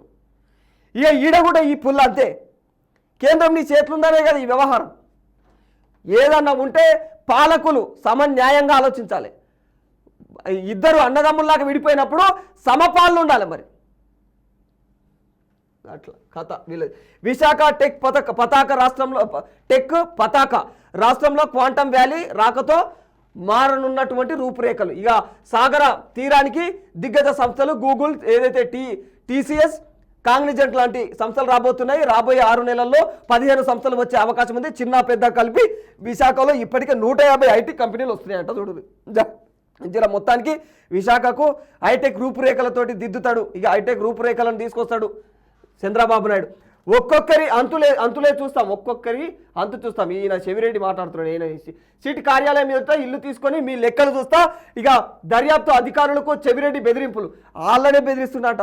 మీ లోపల మీరు నన్ను ఎవరెవరు ఎంక్వైరీ చేస్తున్నారో నేను చూస్తున్నా. సిట్ ఆఫీస్ ఎదురుగా ఇల్లు కొంట, ఆ ఇల్లు కొని ఆ ఇంటికాడ ఖబర్దార్ మిమ్మల్ని నన్ను ఎవరెవరు ఇబ్బంది పెట్టారో వాళ్ళందరూ చూస్తా అని చెప్పేసి ఆయన మాట్లాడుతున్నాడు. విచారణలో సమాధానాలు చెప్పకుండా కేకలు, దురుసు ప్రవర్తనగా సీసీ కెమెరాలో రికార్డు, ముగిసినటువంటి 3 రోజుల కస్టడీ, 200కు పైగా ప్రశ్నలు అడిగినా కూడా ఒక్కదానికి సమాధానం చెప్పలే కాక. గట్లా అంటే బరి తెగించినోనికి ఇక తెగిస్తే ఏమంటారు, గట్లా ఉన్నది కథ. కుంపం ముంచే కొవ్వు ఉప్పెర ఇప్పటిదాకా మాట్లాడినాం కదా. ఇదంతా ఆరోగ్య సమస్య గురించి అన్నట్టు. అడ్డమైన కూడు దీనికి అది లాభైనా సరే, బక్క ఉన్న పొట్టదొడ్డు ఉన్నా సరే వాళ్ళు మొత్తం పొయ్యకాలం వచ్చినట్టే అని చెప్తున్నారు వాళ్ళు. ఇక అది మంచి కొవ్వు కాదు, అదంతా పరిస్థితి అట్టున్నదని చెప్తున్నారు. ఇక విద్యుత్తును నిల్వ చేసుకోవచ్చు. ఇక నుంచి తొలి దశలో రాష్ట్రంలో మూడు చోట్ల బ్యాటరీ విద్యుత్ స్టోరేజ్ ప్రాజెక్టులు. బిల్డింగ్ ప్రక్రియ పూర్తి. ఏదైతే పీక్ డిమాండ్ వేళల్లో అందుబాటులోకి విద్యుత్. అయితే విద్యుత్ స్టోరేజ్ చేసుకొని కూడా వినియోగించుకునే రేంజ్లో ఇంటింటికి కూడా ఆ రేంజ్లో ఇప్పటిదాకా సోలార్ అంటే అరే ఆ సోలార్ సూర్యరశ్మి నుంచి కరెంట్ రావడం ఏంది, ఆ ప్లేట్లకి వెళ్ళి రావడం ఏంది, మస్తు ఆలోచించడం కదా. ఇగో ఇప్పుడు గాలి ద్వారా విద్యుత్ ఉత్పత్తి అనేటివి ఇవన్నీ ఏవైతే విండ్ మిల్స్ ఉంటాయో విండ్ మిల్స్ ద్వారా ఈ పెద్ద పెద్ద పంకల నుంచి గాలి నుంచి ఎట్లా వస్తుంది విద్యుత్ అని ఆలోచించడం. మరి ఇప్పుడు కొత్తగా ఇక సాంకేతిక పద్ధతులు మారుతున్నాయి కాబట్టి ఇక సాంకేతిక పద్ధతిలో బ్యాటరీ విధానాన్ని తీసుకొచ్చి రావడం కూడా అంతే నిజం అని చెప్పేసి చంద్రబాబు నాయుడు అంటున్నాడు అన్నట్టు. ఇది ఇక నిద్రలో ఎగరకుండా ఉండటమే పెద్ద సవాల్ అని చెప్తున్నాడు. అంతరిక్షం నుంచి భూమిని చూడటం అద్భుతం, ఇష్టమైన ఆహారం వెంట తెచ్చుకున్నాం. ఇక ఏదైతే ISS నుంచి విద్యార్థులు శుభం శుక్లా మాట్లాడుతున్నారు అన్నట్టు. విద్యార్థులందరితోటి ఎవరైతే దానికి సంబంధించిన వాళ్ళు ఉంటారో ఆ స్టూడెంట్స్ అంతరిక్ష పరిశోధనలు చేసేటువంటి ఆ స్టూడెంట్స్ ఎవరైతే నాసాకు సంబంధించి ఆ స్టూడెంట్స్ అందరితోటి ఈయన మాట్లాడుతున్నాడు. ఏం మాట్లాడుతున్నా అంటే అక్కడ పరిస్థితులు బాగుంటాయి కానీ పండుకున్నాడు అంటే వాళ్ళు క్వశ్చన్ చేస్తున్నారు. యాత్ర అంటే అందరికీ ఆసక్తి, ఆ పిల్లలైతే ఇంకా చెప్పుకోదగిన అవసరం లేదు. ఇక వ్యోమగాములు తినే ఆహారం ఏమిటి, గురుత్వాకర్షణ లేని ప్రాంతంలో ఎలా నిద్రిస్తారు, ఒకవేళ ఎవరైనా అనారోగ్యానికి గురైతే పరిస్థితులు ఏంటి, ఇవన్నీ క్వశ్చన్స్ ఆ పిల్లలంతా క్వశ్చన్ చేస్తున్నారు అన్నట్టు. వాళ్ళంతా కూడా ఇంకా అక్కడ వాళ్ళ క్వశ్చన్ చేసి అడుగుతుంటే ఆయన చెప్తుడు అంత బాగానే ఉంటుంది అని. పండుకున్నప్పుడు ఒకడు ఎక్కడ రూఫ్కి పోయి అది ఎక్కడ అతుకుంటారో కూడా తెలియదు, అక్కడో ఇక్కడ పోయి ఏడబడితే ఆడ అతుకుంటారు. భూమి ఆకాశం, భూమి అంటే ఎర్త్ ఫ్లోరు ఏమి అంటే ఏముండవు, మొత్తం ఎక్కడో ఒకడ అతుకుటము అట్లా పండుకున్నప్పుడు అన్నట్టు చెప్తున్నాడు. ఎక్కడ కూడా అక్కడ వెళ్ళిపోతున్నారు. 3 నగరాల్లో భారీ పేలులకు కుట్ర, ఉగ్రవాదుల ఇళ్లలో లభించినటువంటి చిత్రపటాలు, సూట్ కేస్ బాంబులు, పేలుడు పదార్థాల నిల్వలు, పన్నాగాన్ని భగ్నం చేసినటువంటి పోలీసులు, కరకటాల పాలైన నిందితుల భార్యలు. అమరావతి ఈ పరిస్థితి ఇగో ఇట్లా ఈ దొంగ లెక్కలన్నీ ఇవన్నీ కూడా ఇప్పటికీ ఇంకా కొనసాగుతూనే ఉన్నాయి. ఇంకా ప్రభుత్వం అంటే కేంద్రం ఖచ్చితంగా చొరవ తీసుకోవాలి ఈ వ్యవహారంలో. ఇంకా ఈ బాంబులు ఇవన్నీ ఇంకా మాఫియాలు తిరుగుతున్నారు, మొత్తం ప్రజల మధ్యలో తిరుగుతున్నారు. అమరావతి ORR వెడల్పు 140 మీటర్లు 70 మీటర్లకు బదులు ఈ మార్పులను కేంద్రం పచ్చజెండా. ఇక గుంటూరు వరకు గుంటూరుకు వినుకొండ, గుంటూరు టు హైవే విస్తరణ అంటే గుంటూరు వరకు వినుకొండ నుంచి గుంటూరు హైవే విస్తరణ అంట. తుంగభద్ర పరవళ్ళు అయితే తుంగభద్ర పరవళ్ళు తొక్కుతోంది. ఎగువ ప్రాంతాల నుంచి 36,000 క్యూసెక్కుల వరద వచ్చి చేరుతుండటంతో గురువారం తుంగభద్ర డ్యాంలో 20 గేట్లను 2.5 అడుగుల ఎత్తి అంటే 58,260 క్యూసెక్ల నీటిని దిగువకు విడుదల చేస్తూ ఉన్నారు. ప్రస్తుతం డ్యాంలో 78.01 TMCల నీటి నిల్వలు ఉన్నాయి. ఇక శివమొగ్గ జిల్లా తీర్థహల్లిలో ఉన్నటువంటి తుంగ జలాశయం కూడా నిండు కుండలా ఉండటంతో గేట్లను పైకెత్తడం జరిగింది. 34,990 క్యూసెక్ల నీటిని దిగువకు విడుదల చేయడం జరిగింది. దీంతో తుంగభద్ర వరద పోటెత్తుతోందని ఇక్కడ వార్త. ఇంకా ఏమున్నది ఇంట్లో విద్యుత్తు ఇవన్నీ అయిపోయినాయి మనకు, రైట్. ఇక మనం ఒక్కసారి సాక్షి కూడా వెళ్దాము. సాక్షిలో పరిస్థితులు ఏమున్నాయి ఒకసారి. జుట్టు పట్టుకొని ఈడ్చేసి కాళ్ళతో తొక్కేసి, ఇది దారుణం, హృదయ విదారకమైనటువంటి ఘటన. ఆంధ్రప్రదేశ్లో పోలీసుల పరిస్థితి, పోలీసులు వాళ్ళ మీద పర్మనెంట్ రిజిస్ట్రేషన్ కోసం శాంతియుతంగా నిరసన తెలుపుతున్నటువంటి యువ వైద్యులతో చంద్రబాబు ప్రభుత్వం కర్కశంగా వ్యవహరిస్తోంది. అయితే నిన్న ఈ ఏపీ మెడికల్ కౌన్సిల్ ఎదుట ధర్నా చేస్తున్న వారిపైన మరోసారి పోలీసులను ఉసిగొల్పింది. దీంతో యువ వైద్యులను పోలీసులు కాళ్ళతో తొక్కేసి జుట్టు పట్టుకొని ఈడ్చి, ఇక్కడ ఫోటో చాలా చిన్నది ఉంది, నిజంగానే జుట్టు పట్టుకొని ఒక ఆమెను బూట్ కాలుతోటి తంతే ఆమె చాలాసేపు కడుపు పట్టుకొని విలవిల ఇట్లా కొట్లాడింది, ఇట్లా విలవిల కొట్టుకుందాం. ఆమె మళ్ళీ అయినా గాలికి వదిలేసిరు ఆమె. వీళ్ళే ఆమె దోస్తులు మళ్ళీ పక్కకు తీసుకుపోయి అది అంటుంటే కూడా మళ్ళీ మీదగా జులుం చేస్తున్నారు పోలీసులు. ఏమరి రౌడీ యూజమా మీరు, రౌడీలా పోలీసులా ఏంది అక్కడ ఆంధ్రప్రదేశ్లో ఏం జరుగుతుంది? ప్రభుత్వం ఇవాళ ఉంటుంది రేపు పోతుంది. ప్రజలతో ఎట్లా మెలగాలని సంస్కారం మీరు ఎంత ట్రైన్ అయ్యి వచ్చి ఉంటారు మీరు. మీకు మంచి ట్రైనర్సే కదా ఉన్నది, ఆ టైంలో మంచిగా ట్రైనింగ్ ఇస్తుంటారు కదా మీకు. మీరు ఇంత క్రమశిక్షణ కోల్పోతే ఎట్లా? చదువుకొని వచ్చినోళ్ళే కదా వాళ్ళు. మనుషుల జంతువుల మీద వేసి చేసినట్టు చేస్తున్నారు. ఇవాళ రేపు కుక్కను కూడా సాదుతున్నాం, కుక్కను కూడా ప్రేమగా పెంచుతున్నారు. మనిషిని సాటి మనిషిని నువ్వు కాలు పుడుతాడు దాన్ని, అది కూడా ఒక ఆడపిల్లని దన్నినామంటే నీదేం సంస్కారం? భూమి ఇవన్నీ కలికాలం ప్రభావం, పోయే కాలం అన్నట్టు ఇది. ఇక్కడ ప్రధానంగా ప్రచురించినటువంటి వార్త ఏంటంటే ఇవిగో సాక్షులు ఈవీఎంల మాయాజాలం పైన ఈసీకి ఆధారాలు అందించినటువంటి వైఎస్ఆర్సీపీ నేతల బృందము ఇక ఏపీలో పోలింగ్ రోజు తొలి విడత వెల్లడించిన శాతానికి తుది శాతానికి మధ్య భారీ తేడా ఉంది.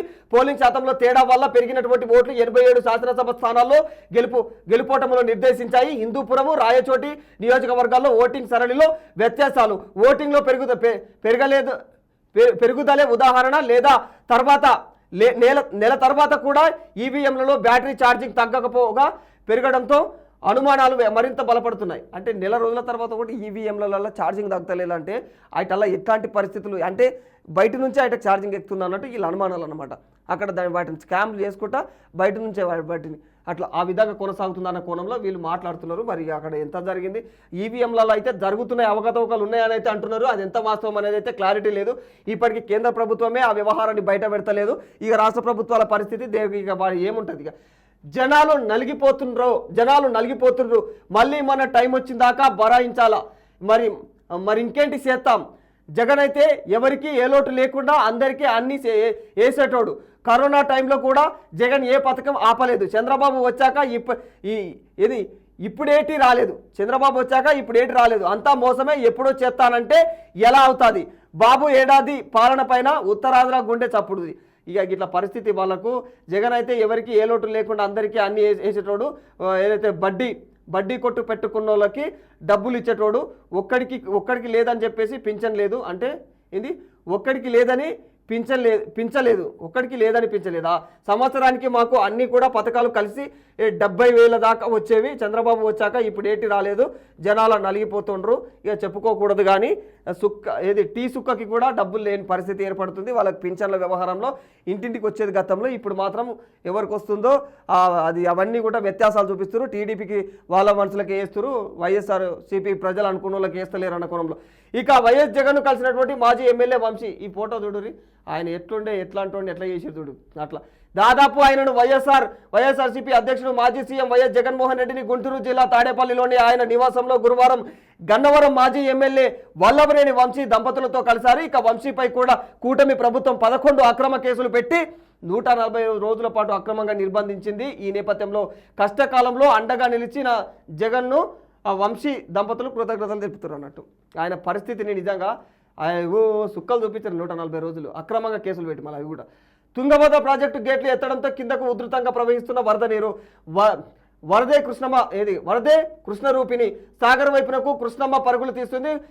ఎగువ రాష్ట్రాల నుంచి శ్రీశైలం డ్యాంకు వరద విద్యుత్ ఉత్పత్తి ద్వారా శ్రీశైలం నుంచి దిగువకు నీటి విడుదల. నాగార్జున సాగర్కు 50,000 క్యూసెక్ల ఇన్ఫ్లో. ఇక ఈ నెల చివరి వారంలో ఆయకట్టు నీరు వదిలే అవకాశం. ఇక పరిస్థితి ఏంటంటే ఈ వరద నీరు ఎక్కువైతే సముద్రం పాలే. వీళ్ళు పెద్ద ప్రాజెక్టులు కట్టి అటు నిల్వకు మాత్రం దిక్కు దివాణం లేదు. కాళేశ్వరం అని పెట్టి అది ఎందుకు పెట్టిరో తెలియదు. అందులో నిల్వ కూడా లేవు నీళ్ళు. కాళేశ్వరం పేరు కూడా వస్తలేదు. వర్షాకాలం వరదల ఇవన్నీ నిండిపోతున్నాయి. మరి వాటి ఏ స్టోర్ చేస్తున్నారు?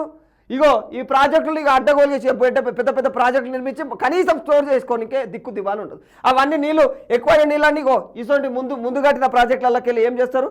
సముద్రం పాలు చేస్తారు. అవి తట్టుకో. మరి మళ్ళీ కొత్త ప్రాజెక్టులు నామరూపాలు ఉండదు. అవి కనీసం స్టోర్ కాదు, అటు ఆచూకే ఉండదు. అవి ఇక నాడు జన్మభూమి నేడు P4 బనకచెర్లతో ఏకీభవ ఎవరికి నష్టం లేదు. ఇంకా మామిడి రైతుల సమస్యలను తీరుస్తాం. ఇందాక మాట్లాడుకున్నాం. ఈడ చూడురి మన్నవ సర్పంచ్ అంట హత్యాయత్నం. ఇక మారణాయుధాలతో టీడీపీ మూకల దాడి. ఈడ చూడు ఎట్లా కొడుతున్నారు. ఆయన సర్పంచ్ అంట. ఆయన ఇక టీడీపీ మూకలు గట్ల ఆయన మీద దాడి చేస్తారు. గ్రామంలో అక్రమాలను అడ్డుకున్నందుకే కక్ష సాధింపు, బాధితుడి పరిస్థితి విషమం. గుంటూరు జిల్లా పొన్నూరు మండలంలో ఘటన. గిట్లా ఉంది పరిస్థితి. ఇవి రాజకీయాలు చేయరు వీళ్ళు, మొత్తం ప్రవిడించాలి. ఇక ఇద్దరు కరుడు కట్టిన ఉగ్రవాదులు ఆల్ ఉమ్మాతో సంబంధాలు ఉన్నటువంటి అబూబకర్ సిద్దిక్ ఇంకా మహమ్మద్ అలీ అరెస్టు. 20 ఏళ్లుగా రాయచోటిలో నివాసం. 2013 నాటి బెంగళూరు పేలుళ్లతో కూడా వీళ్లకు ప్రమేయం ఉంది. ఇంట్లో పెద్ద ఎత్తున పేలుడు పదార్థాలు, బాంబుల తయారీ, పేలుళ్లలో సిద్ధ హస్తులు వీళ్ళు. తమిళనాడుకు చెందినటువంటి ఈ ఇద్దరి పైన కూడా పలు కేసులున్నాయి. 1999 నుంచి వీళ్ళు పరారీలో ఉన్నారు. వెల్లడించినటువంటి డీజీ కోయా ప్రవీణ్ ఇంకా ఎస్పీ విద్యాసాగర్ ఎప్పటి నుంచో ఉన్నోళ్ళు అనుకుంటా ఇప్పుడు సాల్వ్ చేసారు. ఎప్పుడో 1999లో పరారీలో ఉన్నారంట వీళ్ళు. అప్పటి నుంచి కూడా వీళ్ళు పెద్ద పెద్ద మేజర్ పేర్లు ఏవైతే ఉన్నాయో అందులో వీళ్ళు సిద్ధహస్తులు అంట, వీళ్ళు వాళ్ళ హస్తాలు ఉన్నాయంట. మరి అసొంటోళ్ళని ఇప్పుడు పట్టేసారు. ఇంకట్లా ఇవి ఇవాల్టి ముఖ్యమైన వార్తలు. ఇక ఇది చాలా దురదృష్టకరము, ఏం చేస్తాం, మెజిస్ట్రేట్ తీరుపై ఇలా ఉంది. ఇక ఇవన్నీ ఈరోజు ముఖ్యమైన వార్తలు ఇవి.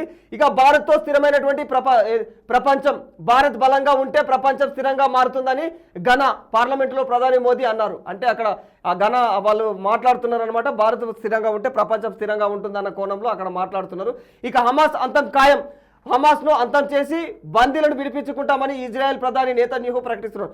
ఈ ఇజ్రాయెల్ తోటి మొదటి నుంచి ఇజ్రాయెల్ పరిస్థితి ఏంది అందరికీ తెలుసు.